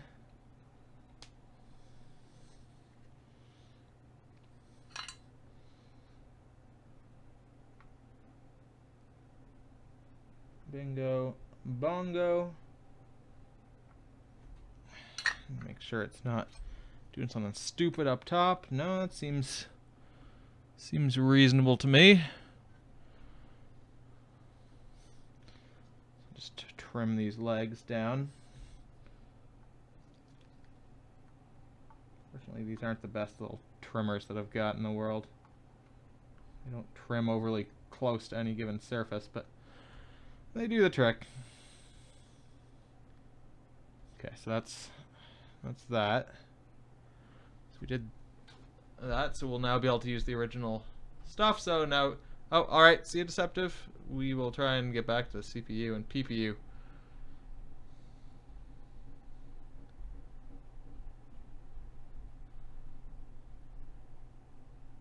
Oh yeah, in theory we could also region free the system by cutting one of these pins here. It's on this chip here. This guy. Pin 4. I don't think I can do that with these clippers. They're too shitty. So, I'm not overly concerned. It's not that hard to get this out anyway, so I think I'll pass on region freeing my my NES this time. I'd have to get better clippers to do that.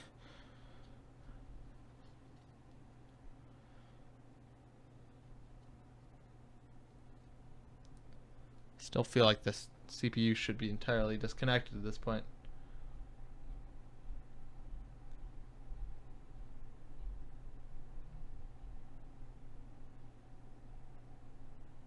Removal can be tricky. Try pushing the pins back and forth with a dull tool or wiggle the chips from the top side. Well, let's just give that a shot. Like, I think this should be loose at this point, so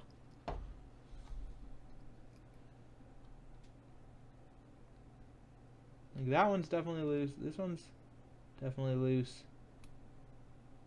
That feels loose to me now. The issue may have just been very, yeah, this one has a little bit of stuff on it still. Like it's not, this one doesn't want to move.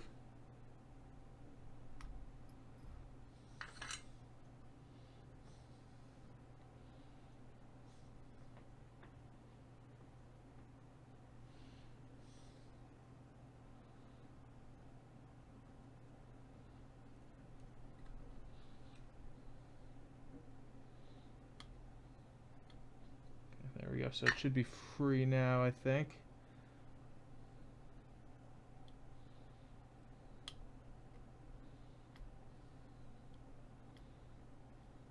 It's free. That one's free. This one is not quite free, but it is now.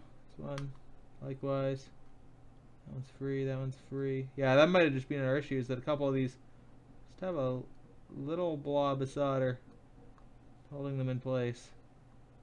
I just need it to be broken away.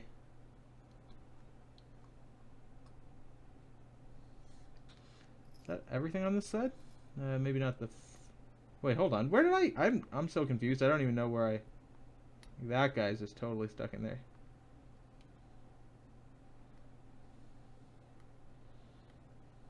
Free, free, free, free, free, free, free. This one seems good. That one seems good.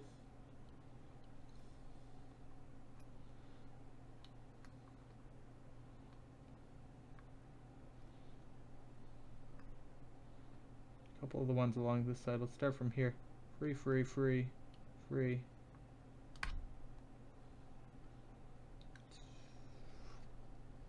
Free now, I think.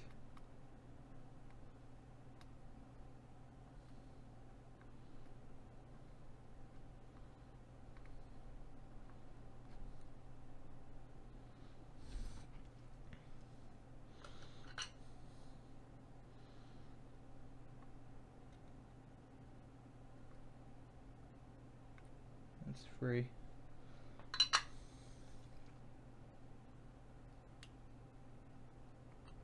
That's free. That's free. This one is not, so we'll put a little bit of heat on that and try and wiggle it with the soldering iron.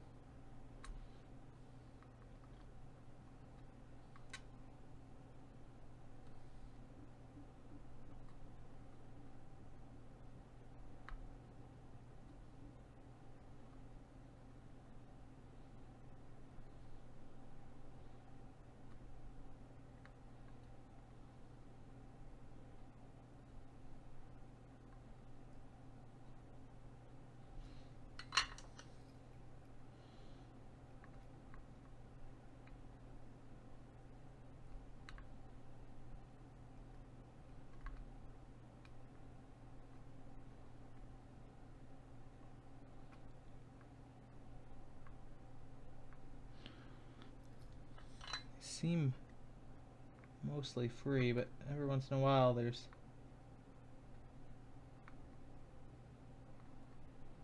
One that just doesn't want to go.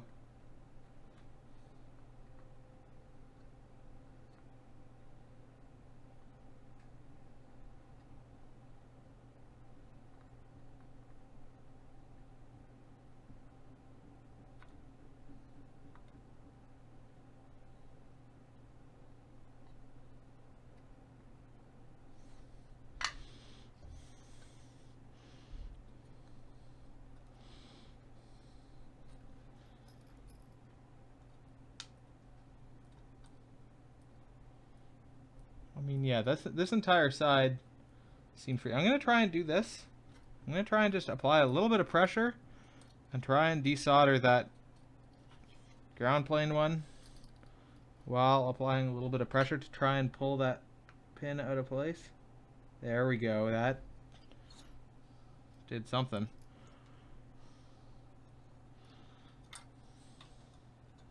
So I think that's the one that's actually holding everything in place.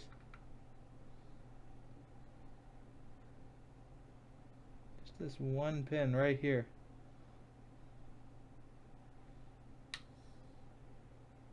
Maybe this guy too. This one seems a little bit solid to me.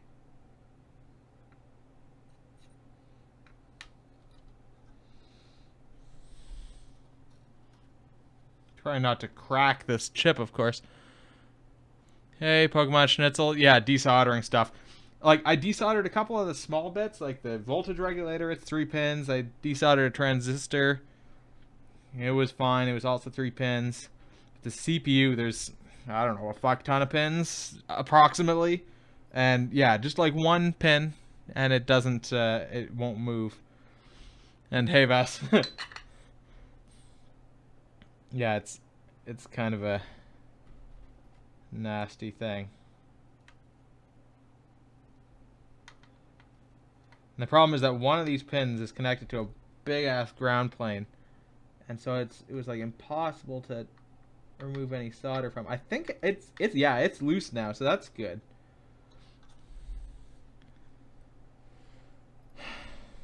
It's just a matter of figuring out which pins are still giving me grief. I've almost got this out now, I think.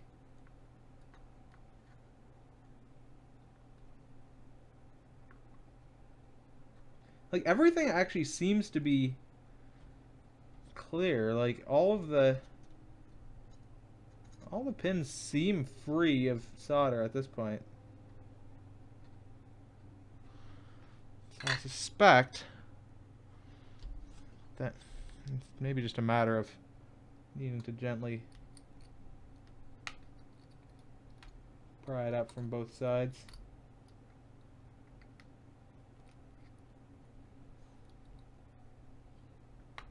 Okay, yeah. We've got that side free now. So there's something on this side that's giving us a little bit of resistance, which is interesting because that's the side that actually. Oh, there we go. Yes. Da da da. We did it. We desoldered the CPU. We'll just gently set that aside for right now. So what do we? I'm not gonna start on the PPU. We're gonna try and do the entire CPU side. I had said that I was gonna do both, but let's just take a real quick peek here. Check the pins for straight pins. Any smaller solder blobs. We didn't lift any traces, so that's awesome.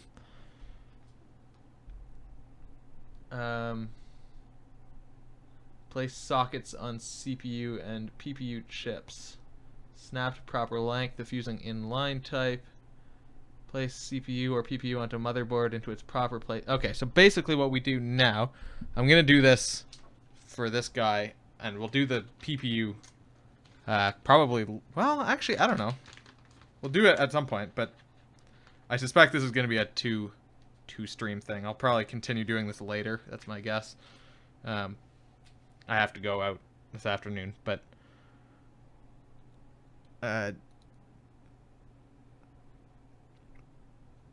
we'll try and do the CPU part right now. So the idea is we're basically making a bit of a socket here, I guess. I guess there's some solder blobs on some of these pins.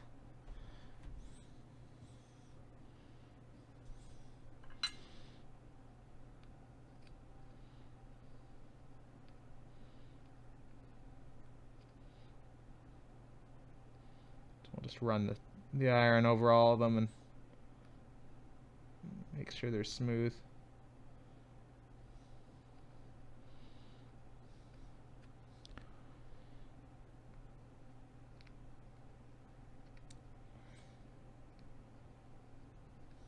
I'm glad we got this out, though. I would have been very angry if I had to end the stream and not gotten either of them out. The fact that I've gotten one of them out is huge in my mind.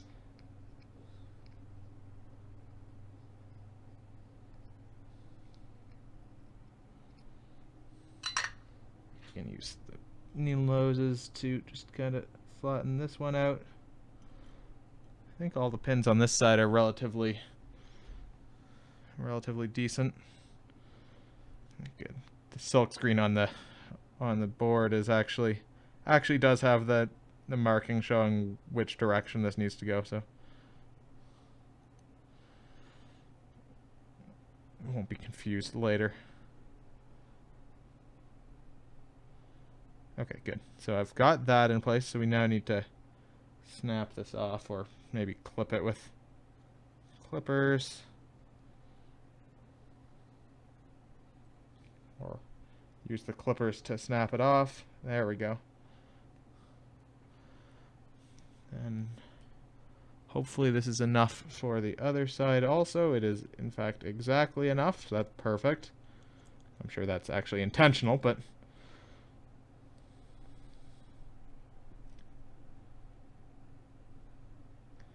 okay, so we'll chuck that on there, and then we basically solder these pins into place so that we have a socket there now.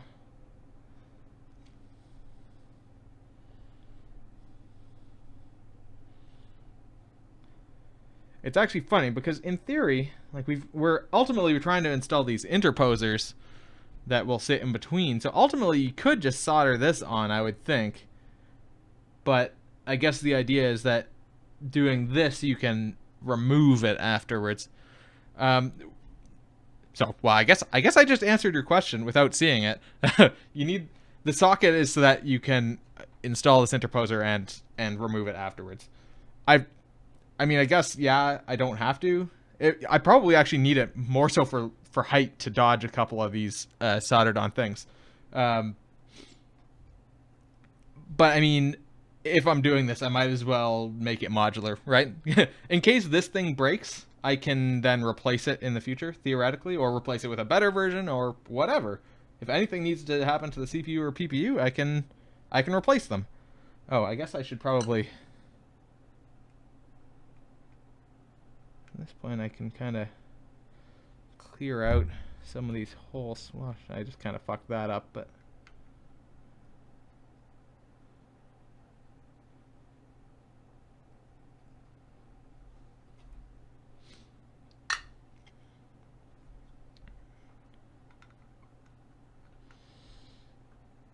Okay, so in theory, we're doing something like this. That one hole I managed to nicely fill with solder. So we'll try and heat that up and push this through.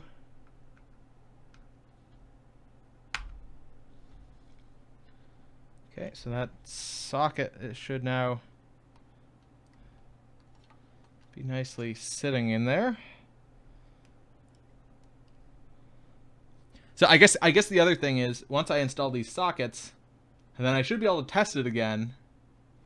Oh, well, except I've already disconnected the voltage regulator, so I'm basically hosed until I've got the whole thing installed at this point.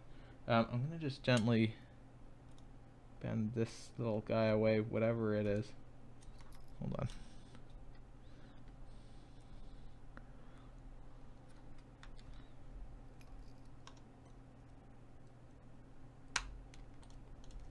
Because it seems to kind of be in the way and unnecessarily bent over. All right. Yeah, I think that the socket's a might as well kind of thing, I guess, in this case. If you're doing work and if you've desoldered it at this point, why would you not just install a socket to make it a little bit nicer for future work? We'll do the corners, and then we'll do all of the remaining ones. Okay, so that's should be held in place now. So we'll just pop along and go bloop and bloop.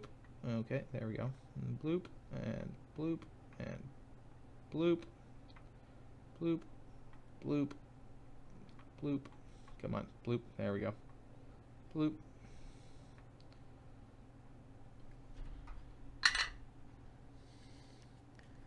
Get a little bit more of the solder off of the roll there. And bloop, and bloop, and bloop, and bloop, and bloop. And this one's not quite blooped, but bloop, bloop, bloop, bloop. So that's that side all blooped in place, so we'll bloop the other side. Man, I'm going to be dead of lung cancer tonight from inhaling lead fumes.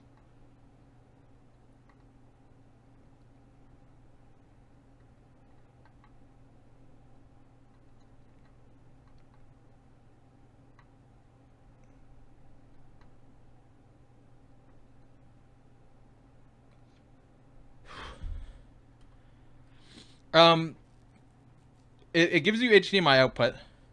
It gives you obviously good upscaling to get a good HDMI signal. It will do some interpolation, like you can do different graphics options to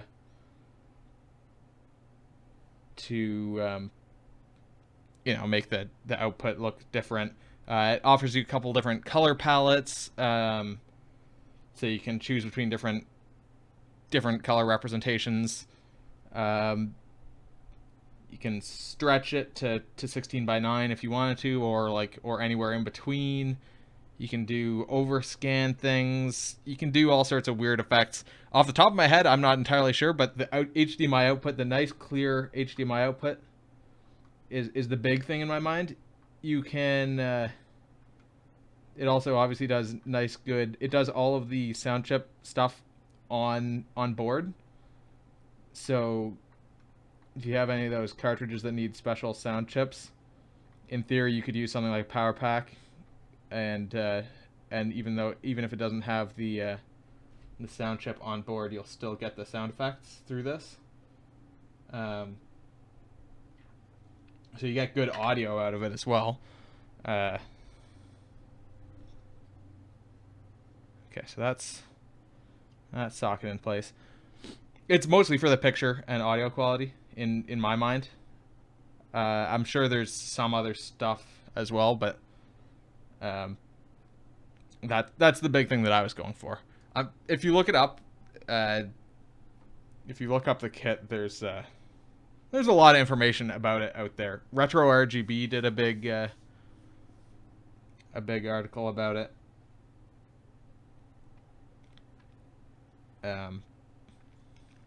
The key thing is getting a good picture out of the NES, though, which is tricky to do because the thing doesn't generate good picture, really. Okay, so let's try and desolder the PPU.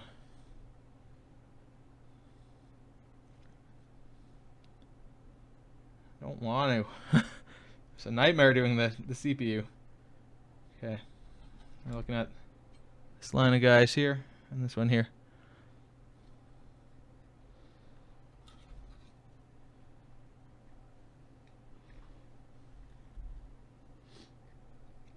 Put some fresh solder on.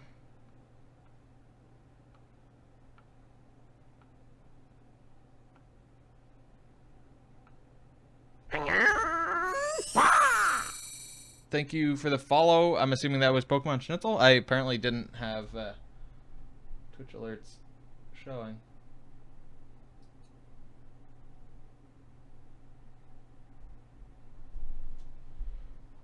Or if it was not you, then thank you, whoever that was that followed. But Twitch alerts, I mean Streamlabs, but whatever. Yeah.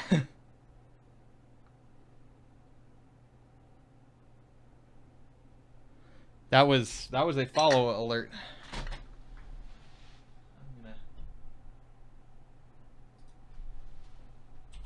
Streamlabs.com/dashboard.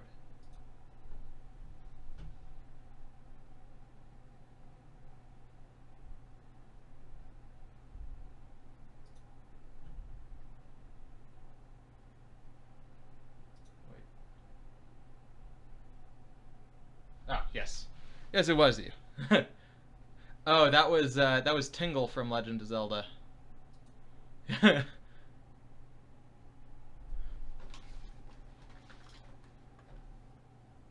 That might... Yeah. Okay,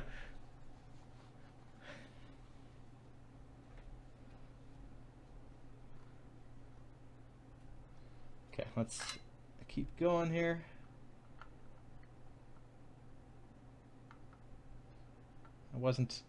Was legitimately not expecting follows or anything from this kind of stream, so I guess I hadn't added Twitch alerts or Streamlabs to this scene. But I guess the sound still came through from one of the other scenes.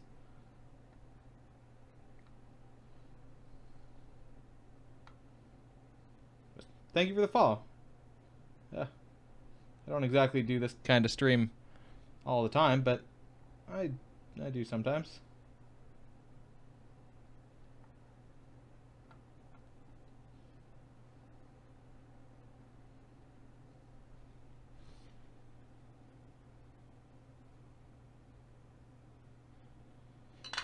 Alright, let's get to the desoldering.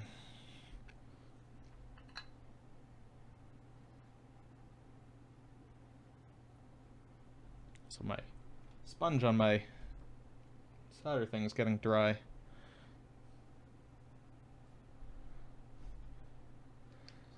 Yes, absolutely. Thank you for the follow, though. Yeah. Yeah, this isn't exactly like my normal stuff, but hey, if I'm ever doing further mods like this to my other consoles, then yeah, like, because I like to stream everything from actual consoles. I don't like to use emulators, so I wasn't too pleased with the output that I was getting from my NES captured through composite, so I wanted something better. And this is pretty much the best you can get in terms of picture output as from all the research that I did. This kit is the cream of the crop.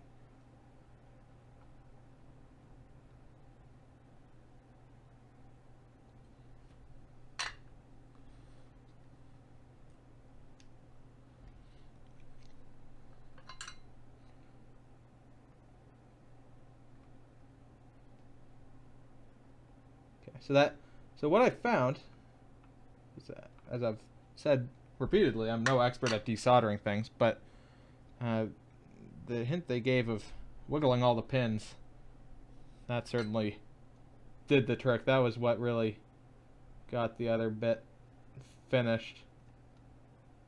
Can spend all day trying to guess which ones are still soldered in place, but just wiggling the pins did a lot. I don't like, so I'm a software engineer. I like to fiddle with electronics occasionally. I'm certainly no expert. I would actually go so far as to say I don't work with electronics in my spare time. This is just sort of taking advantage of skills I learned in university. I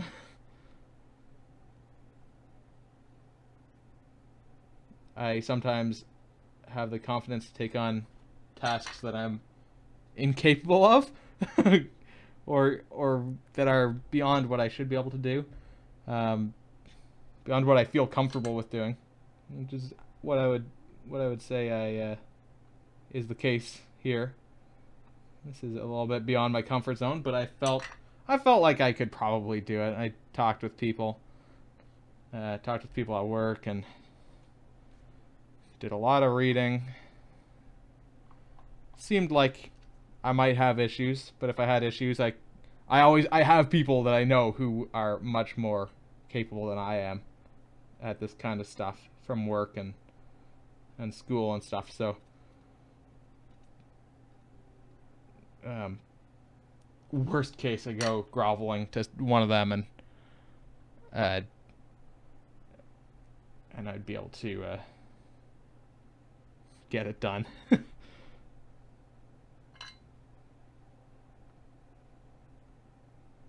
So a lot more advanced equipment at work. I had a friend fix, although I then further broke my Philips CDI, one of them.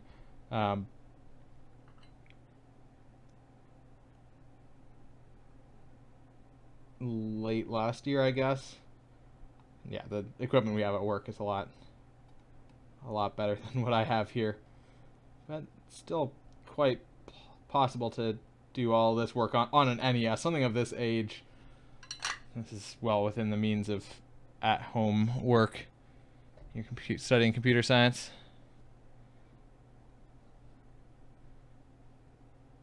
Yeah, the equipment these days it's really easy to get started on electronics, and as long as you just have the confidence to try things and not fuck them up, or well, go ahead and fuck them up if you want. Things are not that expensive these days, I guess, is more what I'm trying to get at. Just try things, and then if you fuck them up, well, I guess you have to buy something new, but whatever. If you fuck it up that badly.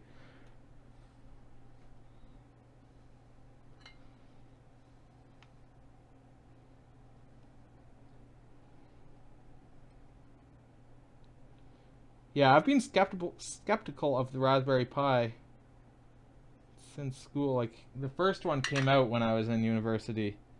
I used it for a project, and the first ones are shitty, and I've been skeptical of them since. But I was looking recently, and wow, the new ones are a lot more powerful than the first generation ones. So I now understand why everyone's like using them these days, because they aren't pieces of shit anymore. The first generation was kind of garbage. You barely do anything with them. Anyone claiming like, oh yeah, use it as a replacement PC, yeah, good luck.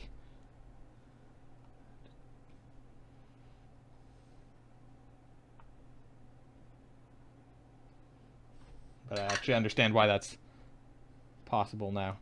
Or actually possible. CDI is an aberration of a console. It really is. I mean, it's only just a console. Twin Famicom modded for European power. I have never heard of such a beast. I'm guessing they were North America only or something, since it has to be modded for European power. Man, it suddenly just got really dark in here.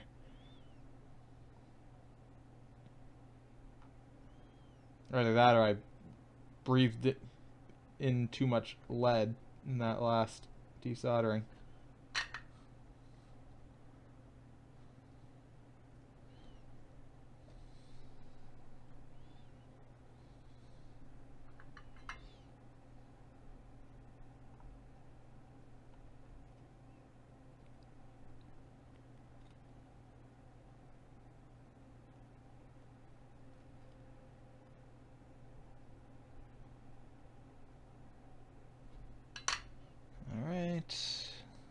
We're making progress here on this one. I think we'll be in much better shape for this one, having practiced on the CPU.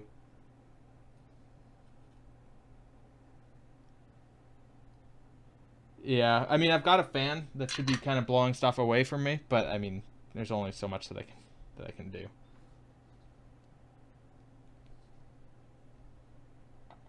As long as I don't pass out, I should be fine.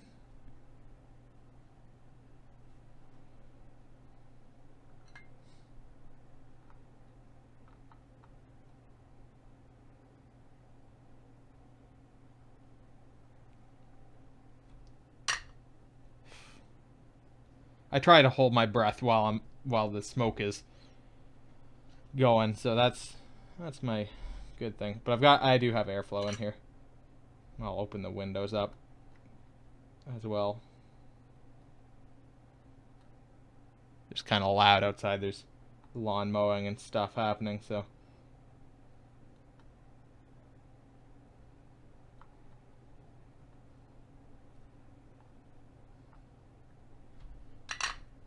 Don't want to have all that. If I pass out on stream, well, there'll be other issues.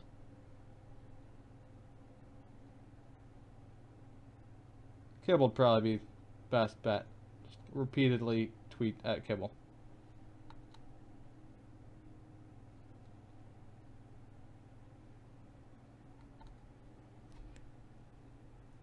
Hey, Pat. Psh, a little bit of solder.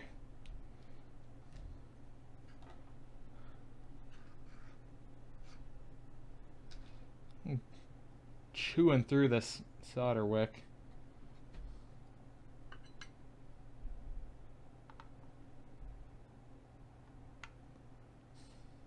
I'm sure I won't pass out.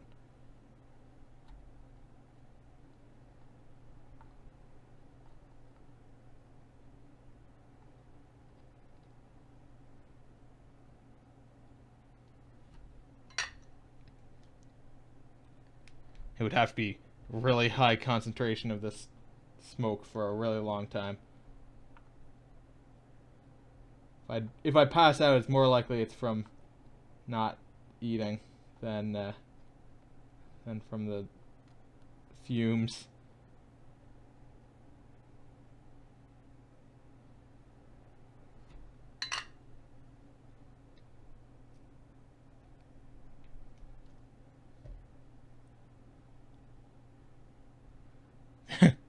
Yeah, I mean these days, I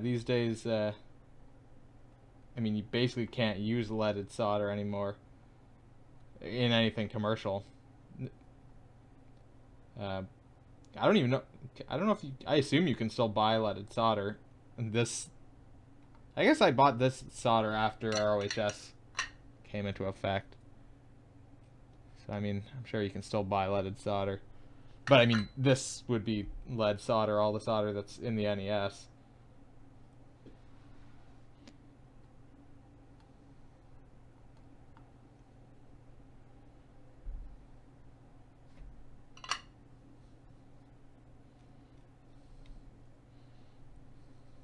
Yeah, the lead-free stuff is nasty to work with. It's a lot more inconvenient.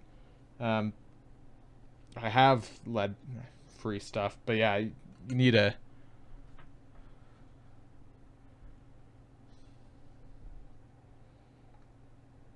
You need a better soldering iron for those too, for the lead-free stuff. Which this one is also capable of that. That's another reason why I have this nicer one, because I needed to do some stuff with lead-free. So I needed to get a better soldering iron to get hot enough to even melt it.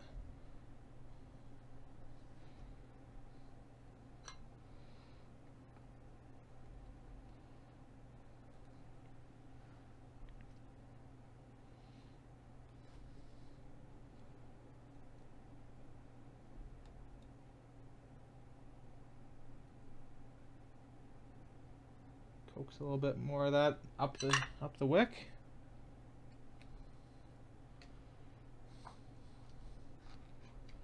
Yeah, I'm not sure. The stuff that I'm working with is 60-40.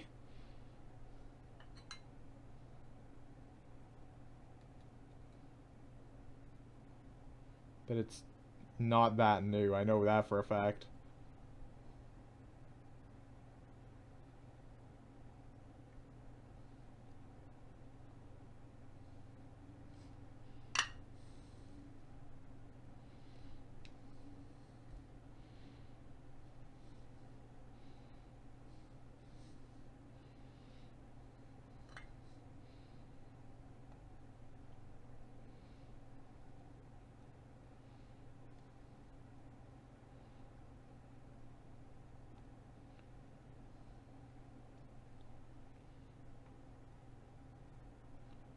Pretty sure that's fully soaked in there.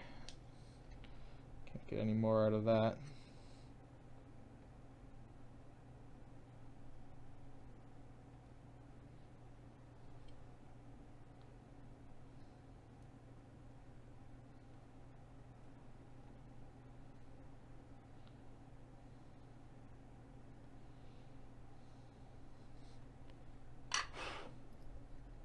I also try and blow out, just like exhale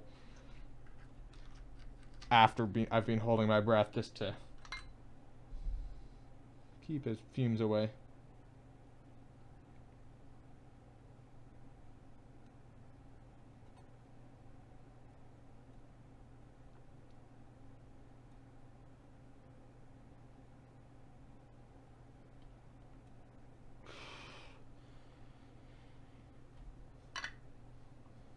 Sure, it doesn't actually do all that much, but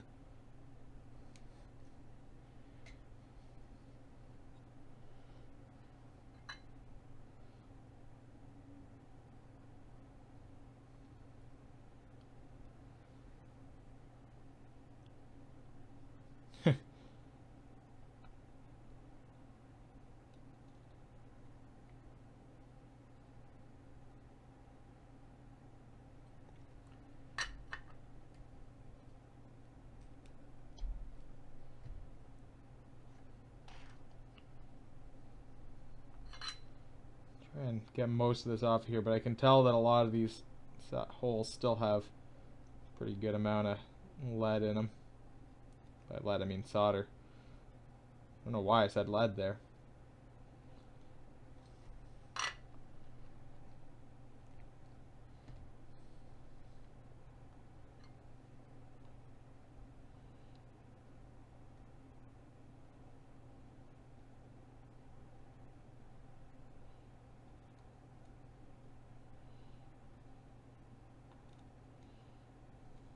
But I mean, if we can get most of this off and then go back and do the cleanup work, then it'll be a little bit easier that way. Maybe.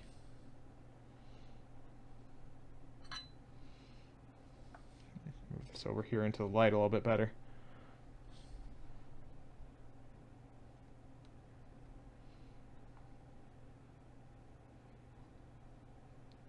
Probably help if I turn on the overhead light too. I should probably do that.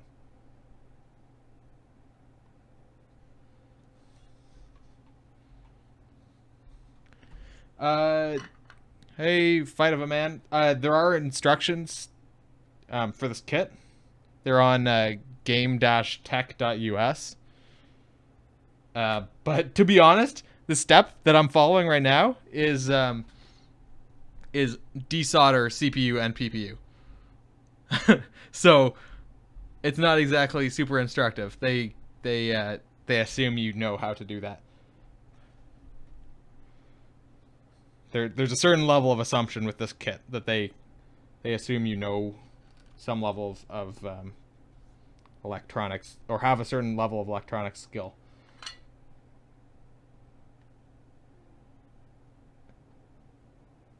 But that being said, I mean, I'm no desoldering expert. I did a little bit of Google work.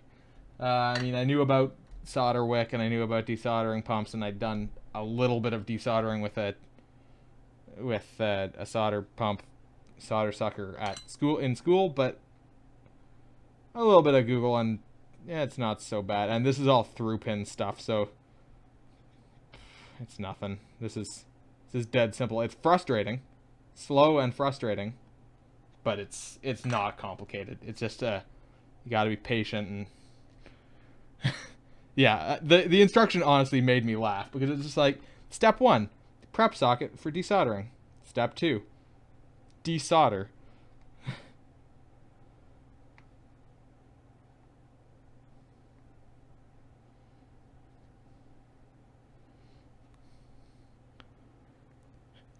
Right. Yeah, exactly. It's very much like those kind of shittier instructions. I mean, in this case, I understand why, but yeah, it's like, okay, in this you can do all sorts of things. I mean, they show using some sort of heated solder sucker thing, I think. I don't know. I don't know what tool they're actually using in the picture, but something that I don't have, and I bet it makes the job a lot easier if you did have it.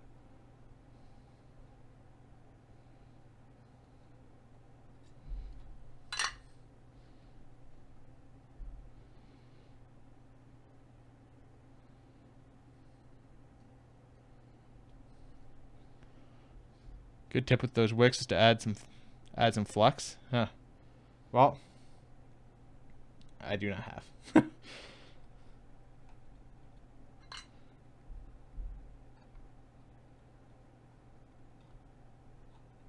Yeah, that would make sense.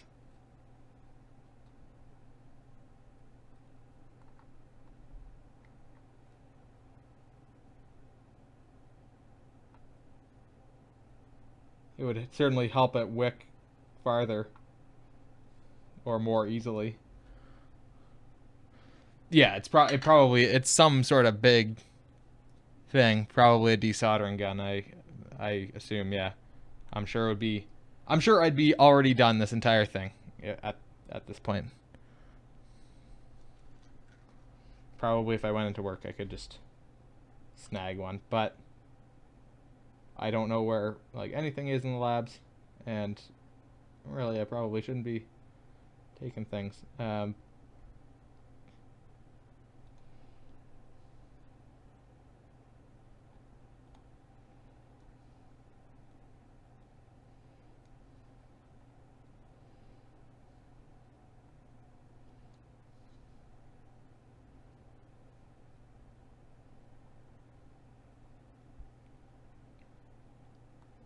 Okay, so we've got most of the solder out. I'm just gonna hold this up to the light.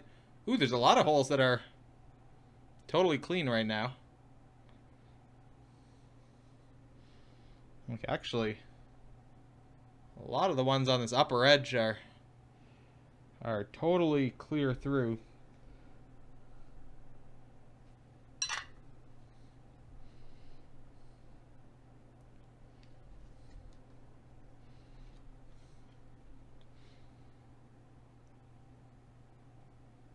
So this guy here, this one's not quite clear.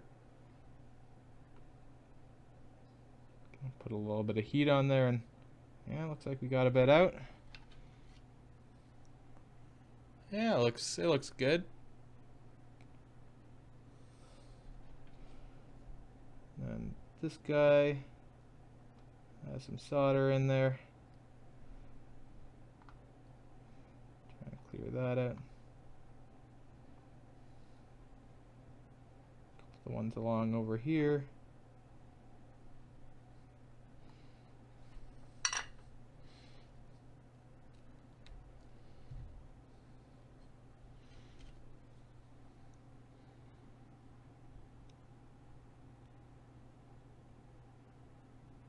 So the 7 along this end over here, pretty bad, except for the second one.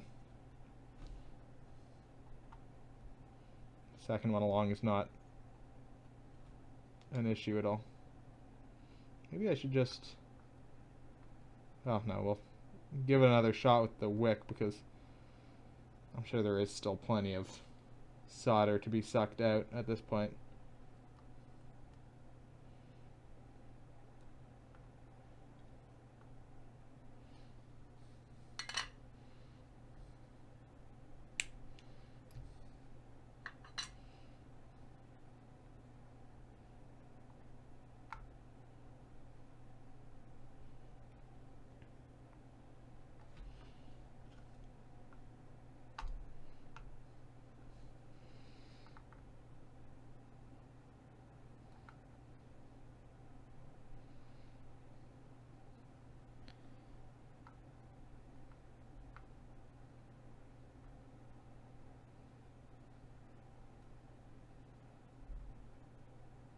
One, two, three, 4, 5, 6, 7.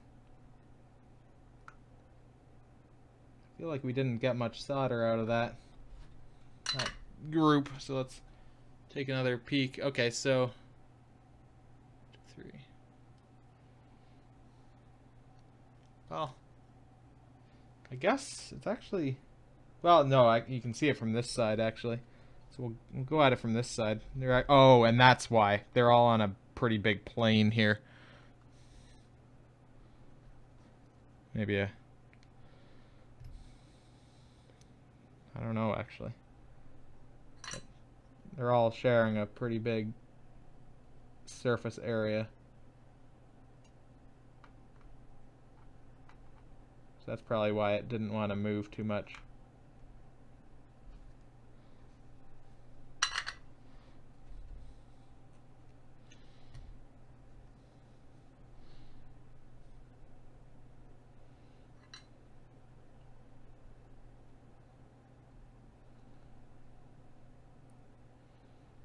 Pretty good success when I bumped up the temperature last time dealing with these big surfaces.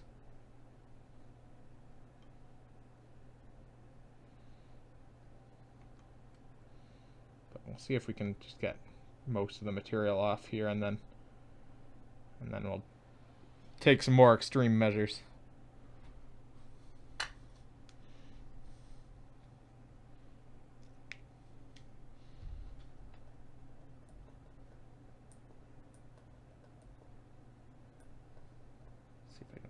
Figure out how to change the temperature on here again.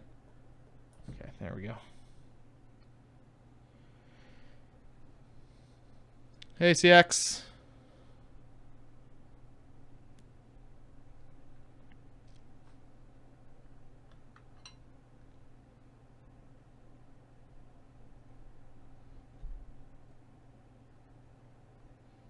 How's it going?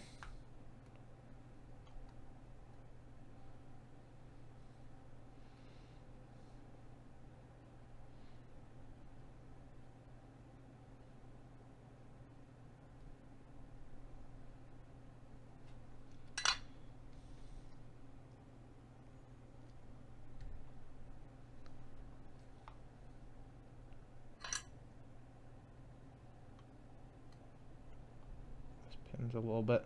Got a little bit of solder on it too, so just give it a quick little soak.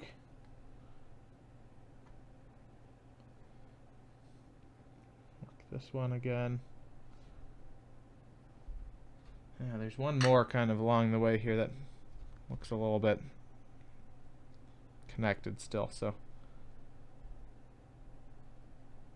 I'll look at this guy.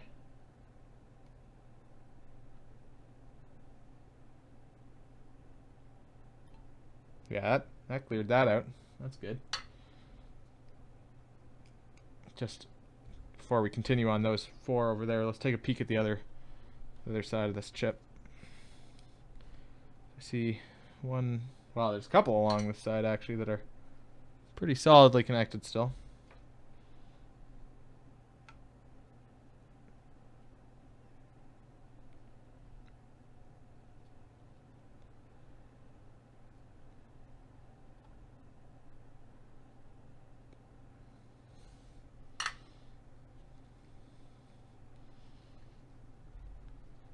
Oh geez, I've got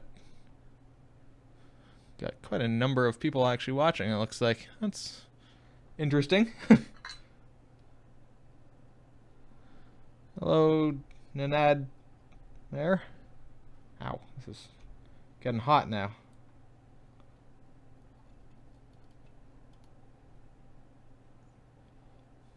Hope you're all enjoying the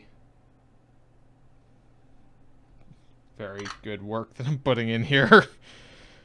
Joke meant, because this is kludgy as hell.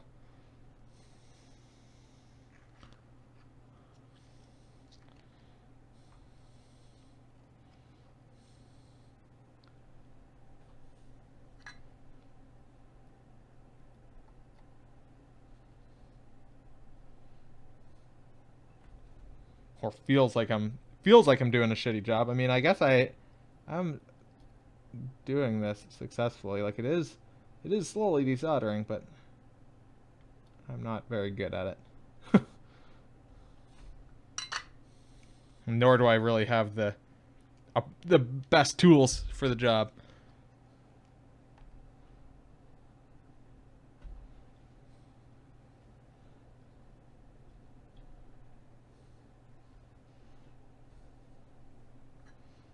Making do with what I've got, though.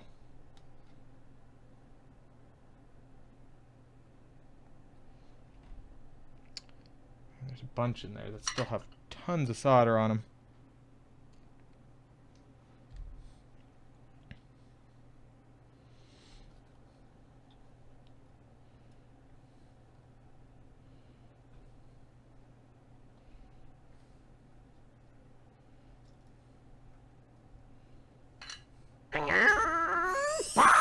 Thank you for the follow, Sure QQ. Much appreciated. Hope you've been enjoying. Thank you for the host, Nick. Haven't seen you around much. It's good to see you are making appearances again. Hope everything is going well.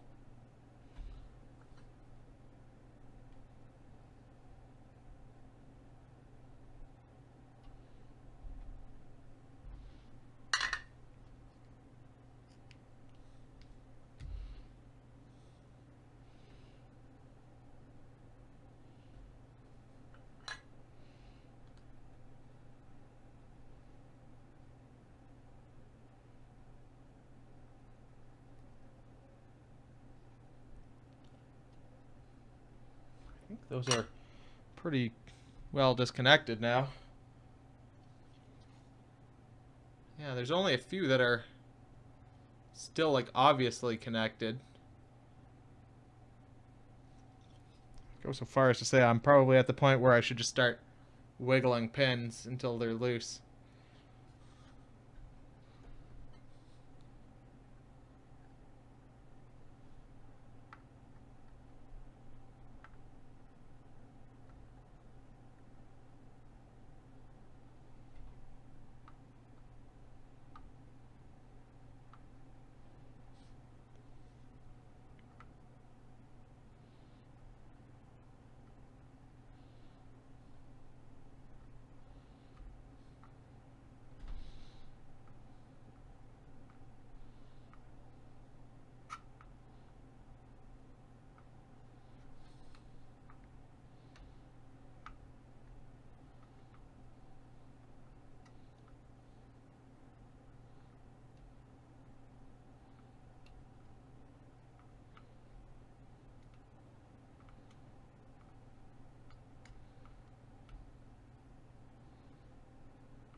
Popping along and just making sure every single one of these is trying to center them in the holes, and in the hopes of making sure they're disconnected.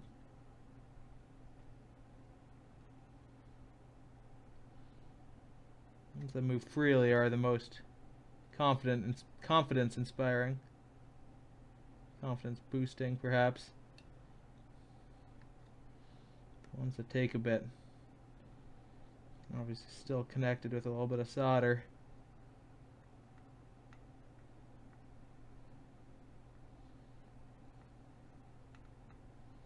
Might still need a little bit of work.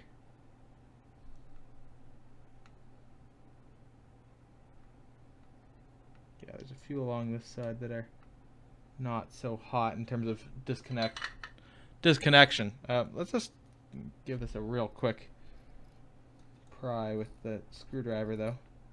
See what happens. Literally nothing. That's fine, though. Didn't really expect much out of that. So along the bottom edge, yeah, there's those four that are on the big plane right here, that are still all pretty solidly connected.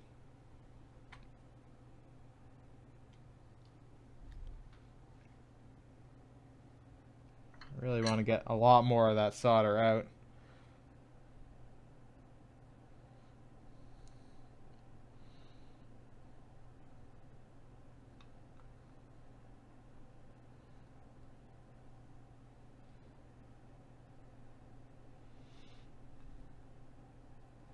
think I actually got that. Yeah, I got that one clear. Nice. So it's just, I need more time on each pin.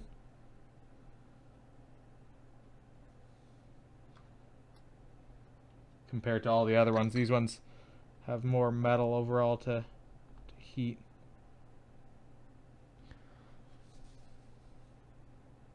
Yeah, I can see it soaking it up, so that's really good. Yep, that's that one cleared. Good, it's happening. It's happening.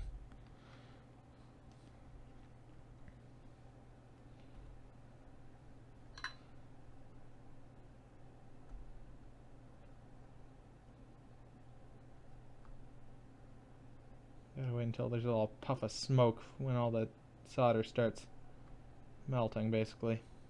There it goes. Yep. It's clear.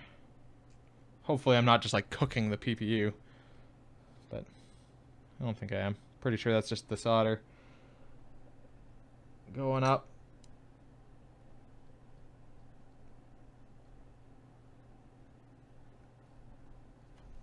Okay, pretty sure those were all. Yeah, I can see through all those now. That's nice. And just the last one along actually has a bit of solder still in the hole.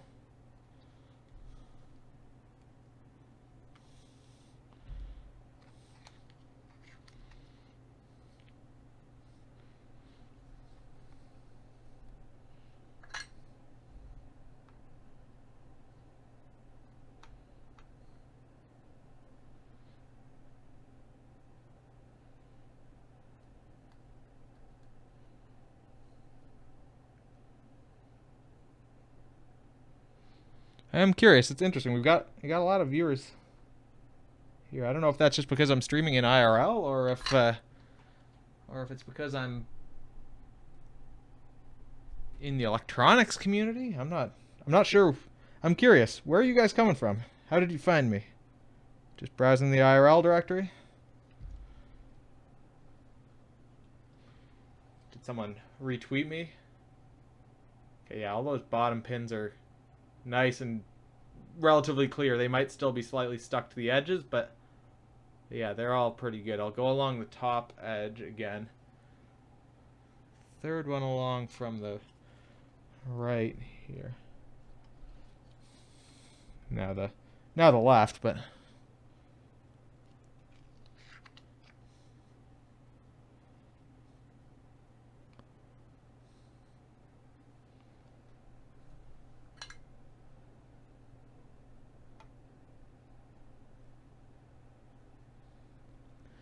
browsing looking for something interesting? Awesome. Well, that's good too. I'm just always curious sometimes when I'm doing something weird like this, like not just gaming. How did you guys find me? Like seems like sometimes it's just luck of the draw.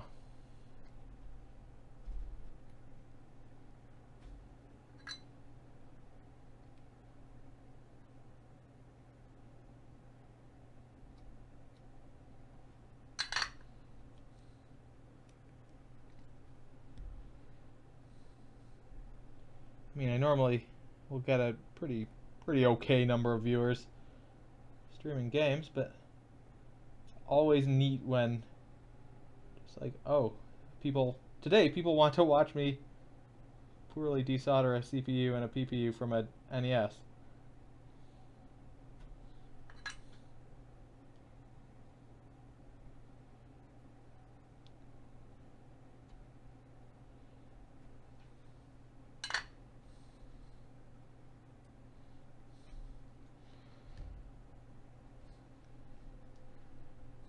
You're always with me.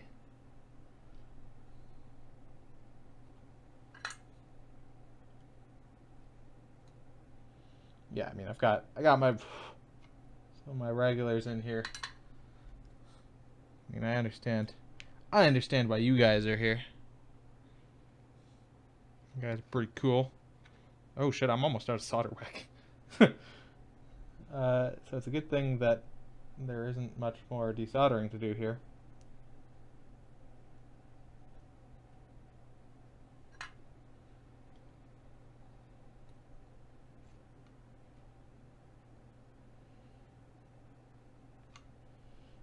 Try and conserve a little bit here. Get a little bit more use out of every scrap of solder wick.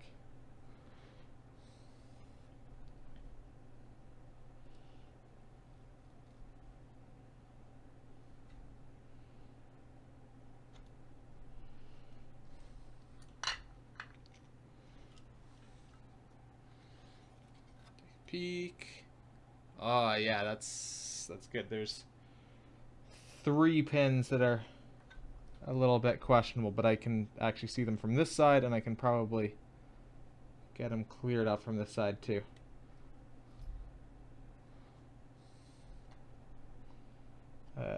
Yeah, starting from this guy and the 2 next to the left of it.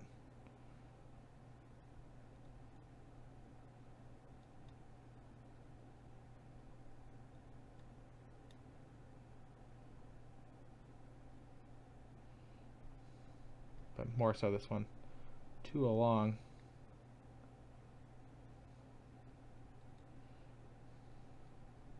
Alright. Hey, welcome back, Bloody. I got the CPU disconnected. I've almost got the PPU disconnected.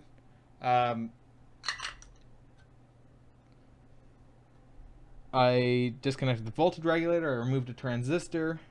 We've made pretty good progress. I can't go for too much longer, unfortunately. I'm gonna have to cut it short here soon, within about half an hour. But if I can get, these are the 2 hard parts, or this one step, I guess, desoldering the CPU and the PPU. This is the hard part. So if I can get this done, I don't feel bad that it took me 3 hours, because I am basically new at this. Which I did not want to bend that down. Okay, so we're gonna go along, make sure all these pins are free. That guy's free. This guy's free. This guy's free. This guy's free. Free. Free. That one's free. That one's free. This one's got a little bit of solder in it still.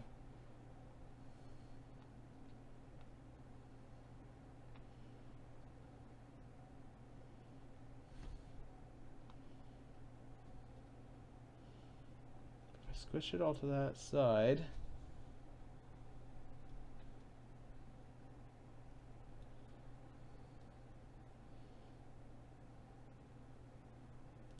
I think I can maybe soak it out. Yeah, that's free now. That's free. This one still has a little bit of solder in it too. This is the other one that was questionable. Well, there's a couple, like, I mean, the CPU and the PPU have to come out, but they get interposers in between, so they're still stock. The voltage regulator disconnected because we basically bypassed the power supply. There's a better cleaner power supply on the new board. But once the CPU and the PPU are out and socketed, then we're basically done. It's just that this step is tricky.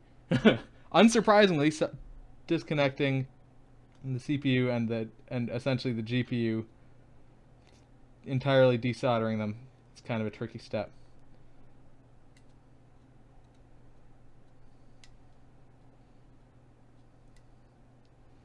But the transistor had to be removed so that you can still use the standard outputs, and the voltage regulator is just to disable the power coming through from the power supply.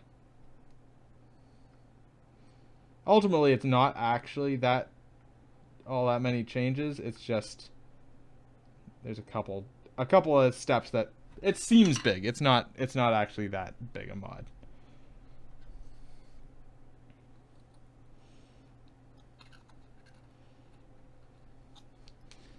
And I guess we like these two two caps here. I know they need to be bent down, which requires a little bit of effort, but not too much. They need to be bent down to get out of the way of the interposer.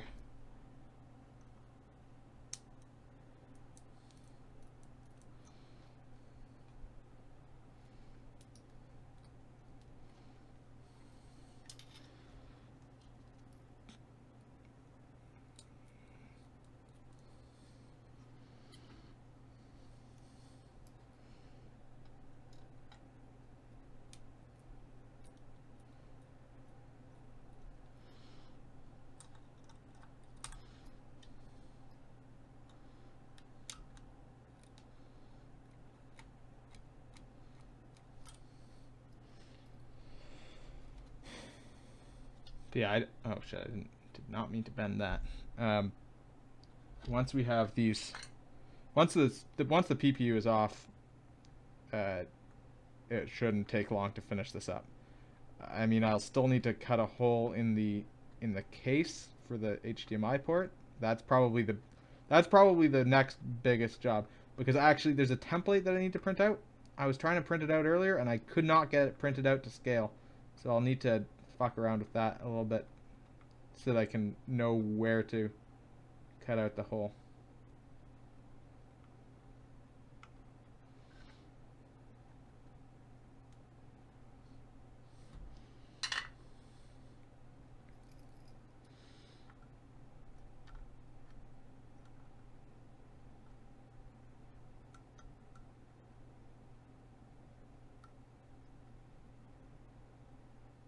Now that one's still completely solid in there. Like, not disconnected at all. That might be our issue.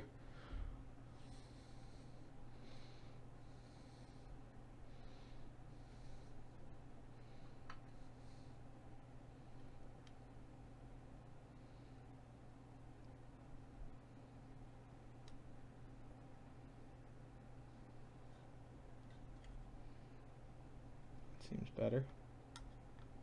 There we go. Now that guy's loose. Let's see if it'll wiggle free now. Certainly seems a little bit more free here, but oops. Trying to be careful not to scratch any traces off or anything.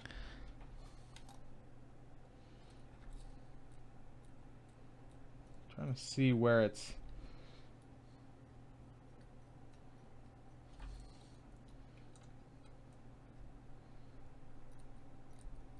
binding. I can barely see the pins moving on the other side.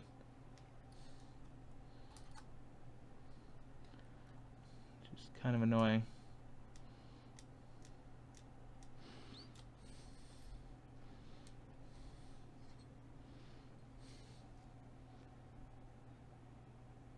All of them look like they should be free now. So I'm not sure what's stopping it.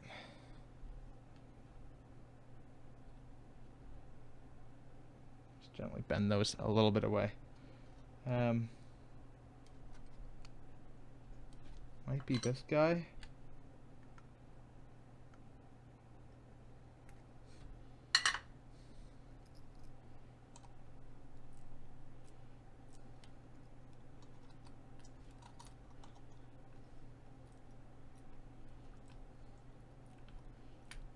Part of the issue is that I don't have like a good angle to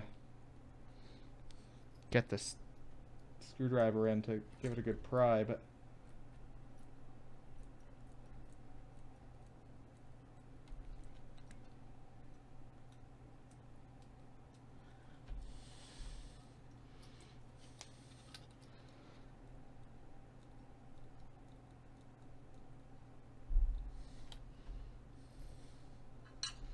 just go along and bump all the pins again.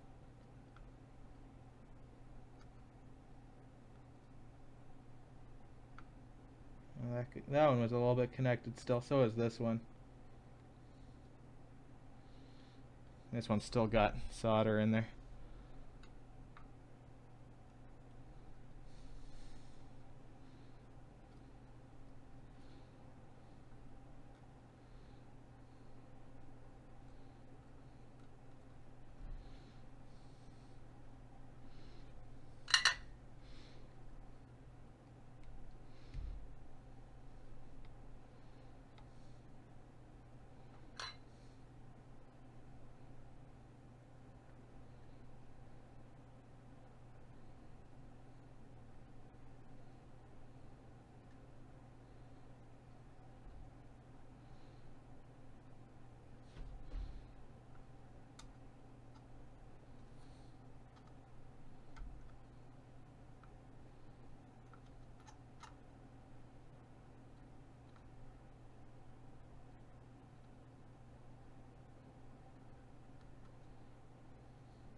about this one? This one seems a little bit... Hey, Plasma and Dread. We're working on an NES today. Trying to get some HDMI output. Trying to desolder basically the graphics card.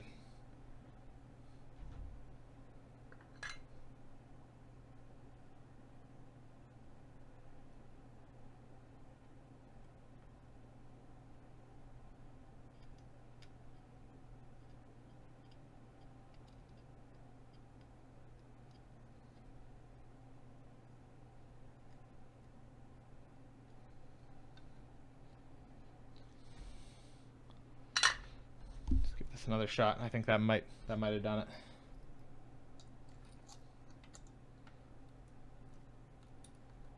There we go. We got one side loose at least.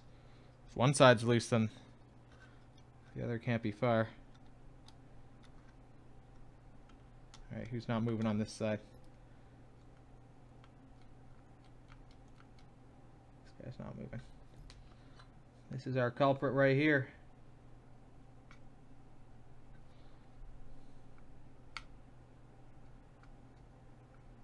And this guy.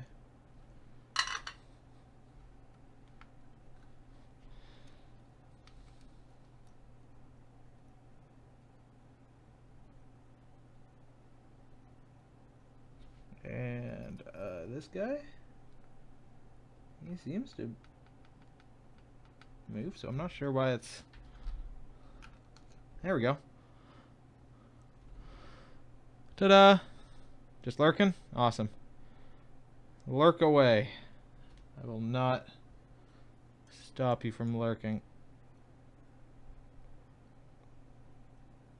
Trying to straighten out some of these pins here.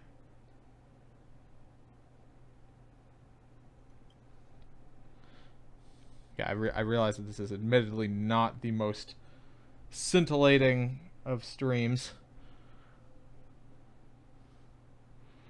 Hi, Bab Rooster!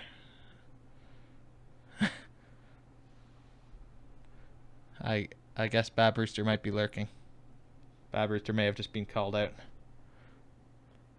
This is the original NES. Oh yeah, I may have made a slightly confusing stream title because I think I said classic NES. This is an actual NES, not the new beastie. I mean, wouldn't be necessary to do it on the NES Classic because it already has HDMI output. So now we need to get... I'm just going to move that out of the way. So we're going to install these sockets. I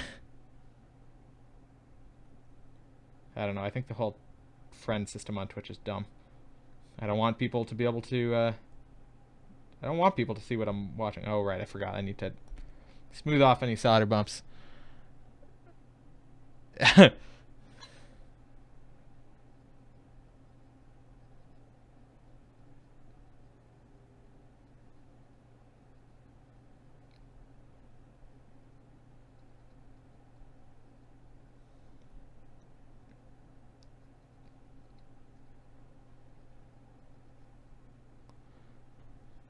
Oh, he meant BA, but autocorrect switched to Babs. Oh, that's interesting.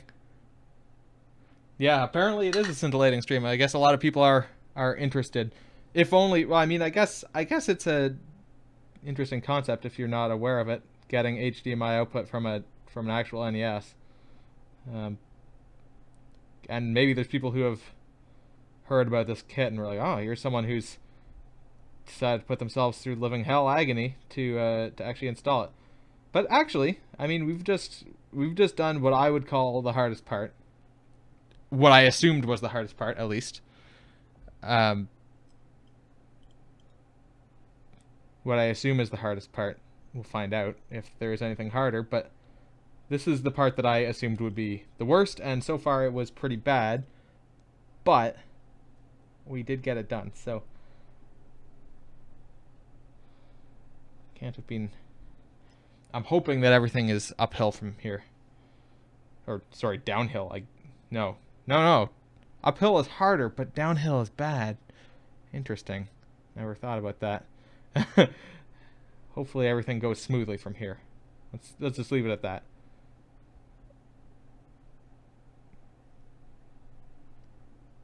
You're watching it happen, you still find it hard to believe? Okay, so we got our sockets on there, so we'll reinstall that into the board. Just make sure all these holes are clear through. Yes, which is good compared to the other one. Looks like we throw it in this direction.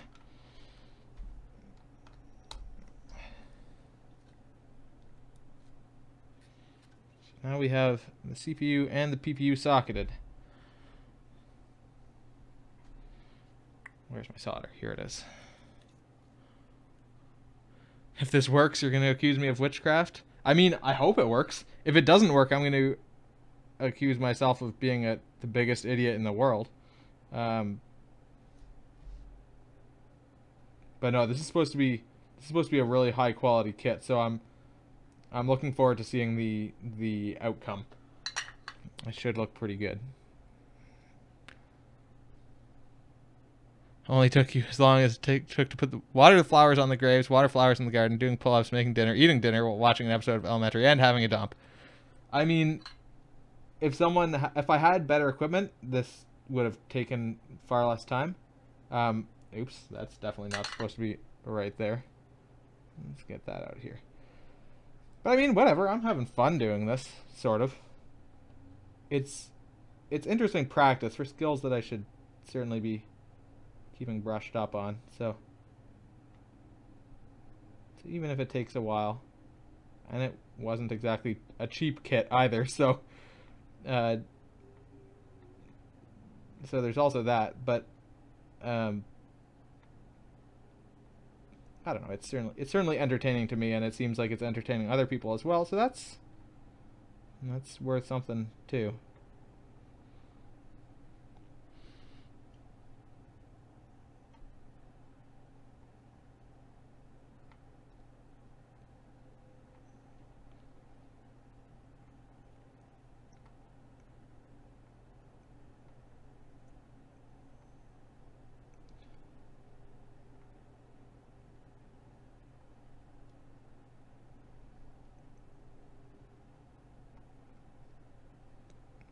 I think I'm trying to remember. I think it was about 150 US.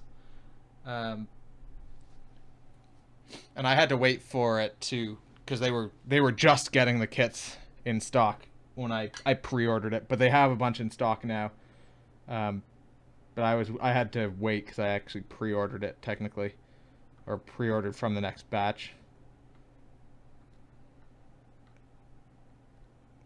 So I mean, when you consider that you can get one of the there's some other kits that are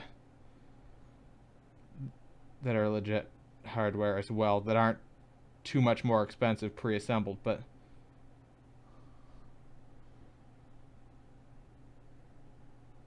faster and more practical. But yeah, this is supposed to be the best, and like compared to a Retron 5 is bullshit. It's just an emulator, so that's no good. This is running actual NES hardware, generating HDMI signals in near real time.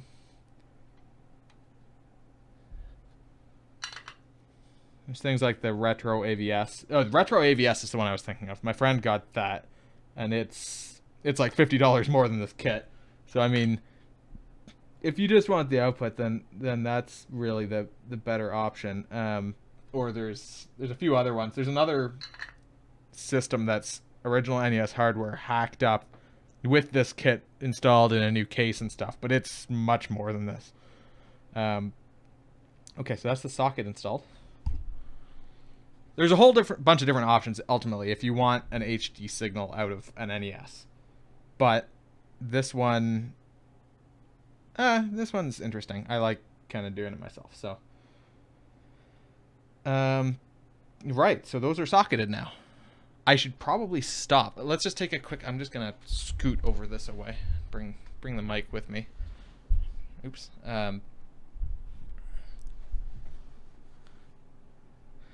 Yeah, so the Retron 5 is actually just an emulator. And the worst part is that it's stolen emulator code. Like... So not only is it actually just an emulator, they don't give any money to the people who actually wrote the emulator. And I've heard a lot of issues about it actually as well, aside from that. I mean, they don't credit the people who worked on the emulator. They don't give them any cash from the sales of the Retron 5. The Retron 5 isn't that much cheaper though. In fact, isn't it more than that?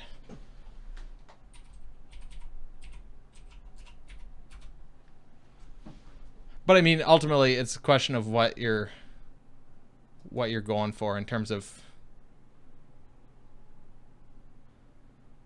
Yeah, but they don't, bloody Albatross. And I'm not sure which emulators they use. Or which emulator they stole from, but it's not credited. It's not...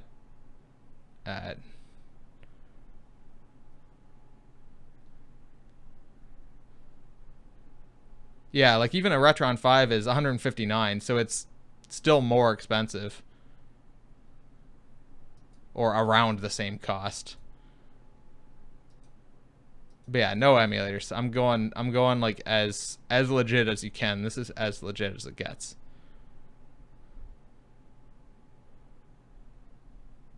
Okay, so let's just take a quick peek through the instructions here. So we desoldered...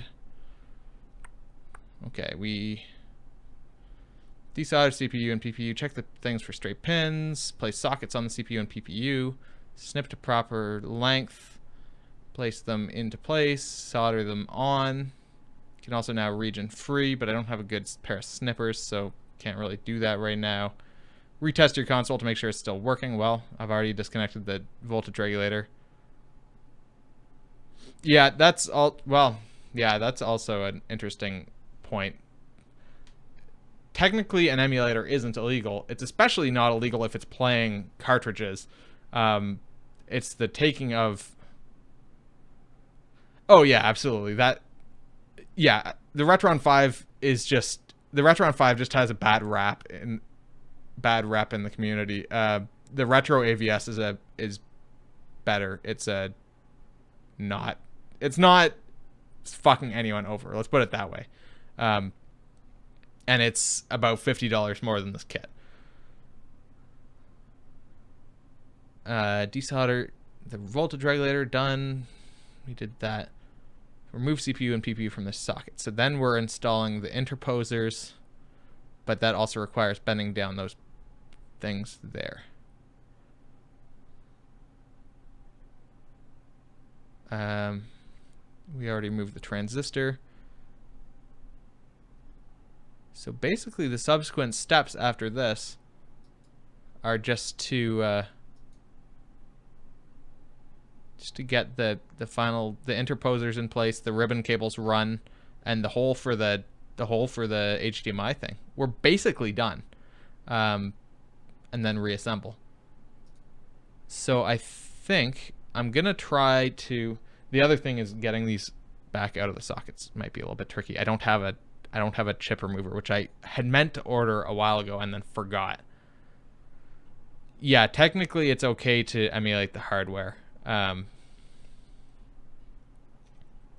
just see if I can...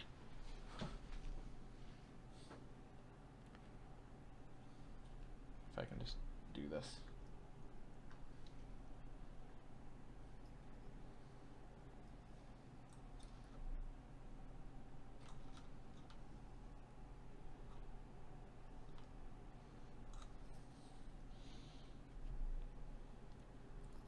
Just trying to get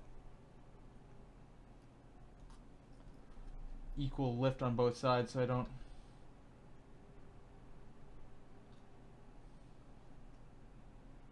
snap the chip or bend any pins or... Okay.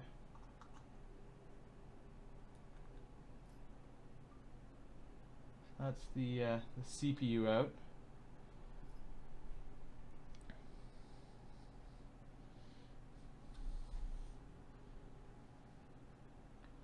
So I guess we can install the CPU interposer.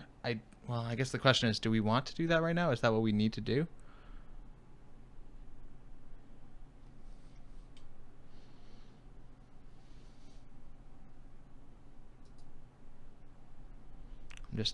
I'm just trying to understand what I should do, because I would like to kind of finish this step of instructions.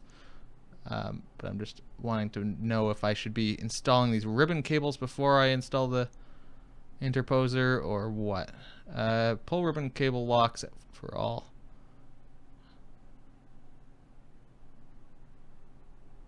You want to buy a GPU? Like for a computer? I don't know.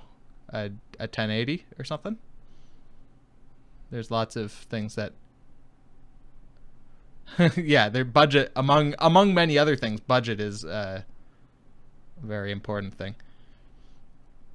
Okay, so I guess we should connect the ribbon cables to the interposers before we do anything funny here. So there's two ribbon cables. There's a 6-inch one and an 8-inch one apparently. So obviously the longer one is the 8-inch one. So the 6-inch one goes into the PPU interposer, which is this guy, onto the little socket, or into the little thingy on this side. So before we actually put these in, I'm just gonna get the ribbon cables installed.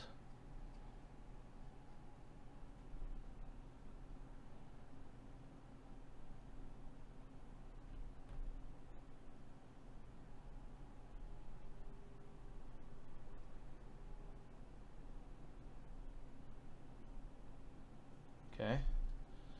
And then the other one, I guess, goes into the CPU one.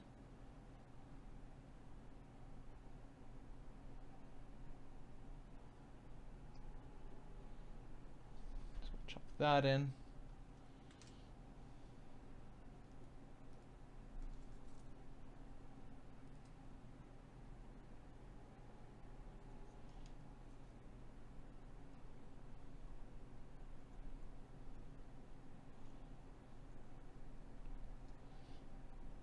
Okay, good there.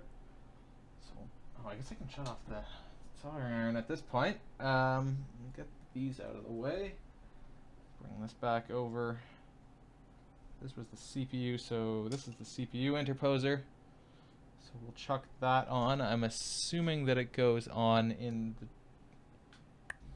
Actually, I'm not sure which direction it goes on. It goes on such that it...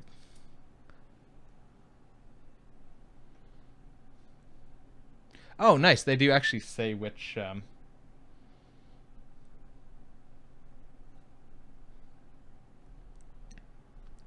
chips are which. Okay, so the picture they have has this oriented like this. So, okay, so this goes in kind of like this. I guess this little cap needs to bend down just a little bit.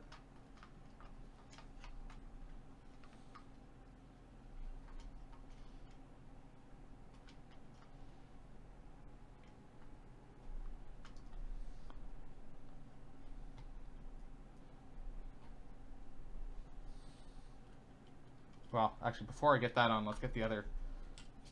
Oh, is there any reason I wouldn't just install the CPU into the interposer before I install it? Probably I should do that, actually. Insert the ribbon cable, insert the ribbon cable, insert interposers to sockets, and then insert the thing into the... Oh, also, I suppose this would probably go the other direction, even.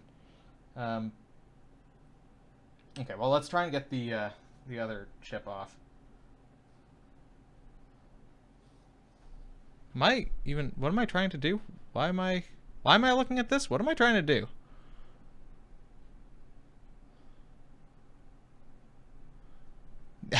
Yeah, I don't know. This feels like one of these people who just shows up and then.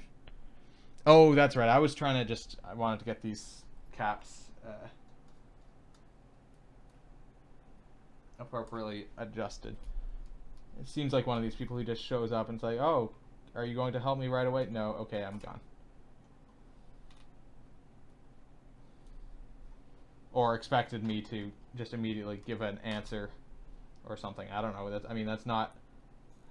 I'm not doing anything computer related right now, so I'm certainly and I haven't done any research since I last bought a graphics card, so certainly not an expert in any way. Yeah, this is not the place to be asking that question, honestly. Um, don't quite have the same angle to pry that I did on the other one.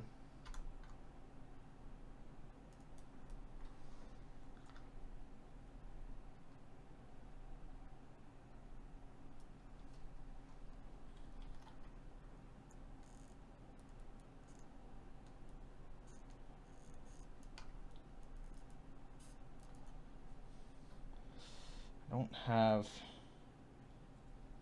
good.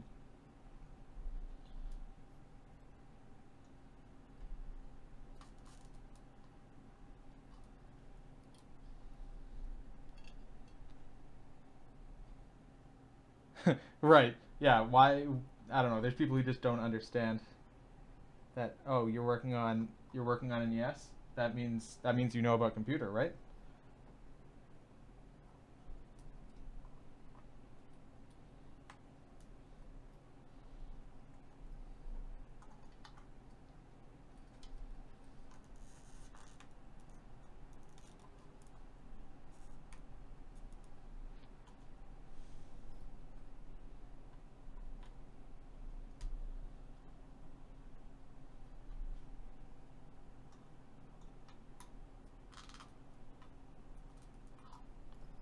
I don't know, it's probably like a 12-year-old or something, so whatever.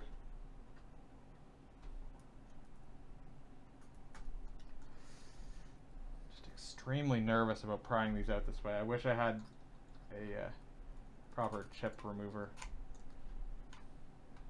Like a little grippy thing that. Yeah, exactly. Okay, so that's out of the way. So these two, fuck, I don't have the camera lined up the way I want it anymore. These two caps here will be in our way. This was the PPU. I'm going to put it with the PPU interposer. Put this over here, PPU, CPU. Okay, good. So we need to do something about those, and they give us instructions on how to do so. I guess actually this does require a little bit of soldering, but as soon as I'm done this, I'm gonna call it, and we'll finish up later tonight. Smaller cap can be bent so that it lives under. Okay, the PPU interposer will hit this cap, pointing at the big one. Heat its legs and bend it down flush with the motherboard. So they're showing it sideways, kind of down the direction that it's leaning, down that way. So doesn't seem like there's.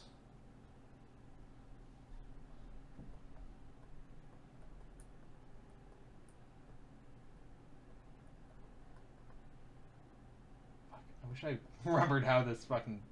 Oh, there we go. How the soldering iron adjusting temperatures. Do it all in one video. No, I have to head out pretty soon, which kind of sucks. Yeah, because I would have liked to have done it all in one video, all in one stream. That would have been nice, but alas, what I'll do is I'll upload it on YouTube, just as a reference video for anyone who may be interested, and I'll snip the two pieces together.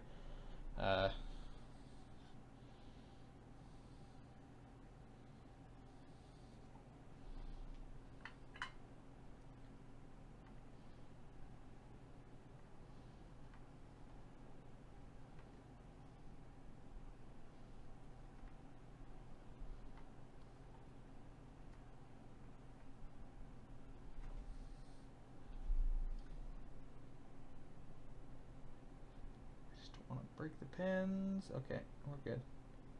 That's down flat now. Off camera, but believe me, I did that. Okay, what do they suggest about the smaller one? It can be bent such that it lives under the interposer. Okay, so we're talking... Okay, yeah, that works. That works. Okay, we removed the transistor. So we don't need to do that anymore. The transistor was right here.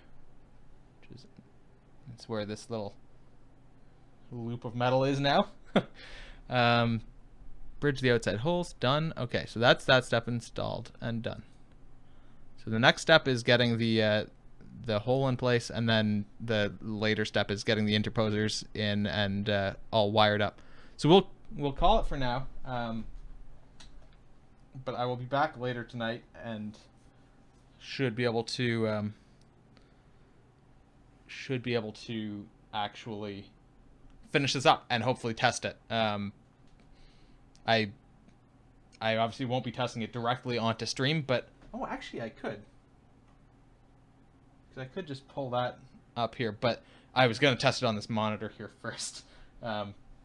Just because it's a little bit easier than trying to manage a whole lot of different things there. But yeah, so thank you for watching this insanity. I'm amazed I got as many viewers as I did. And I'll be back later. See ya.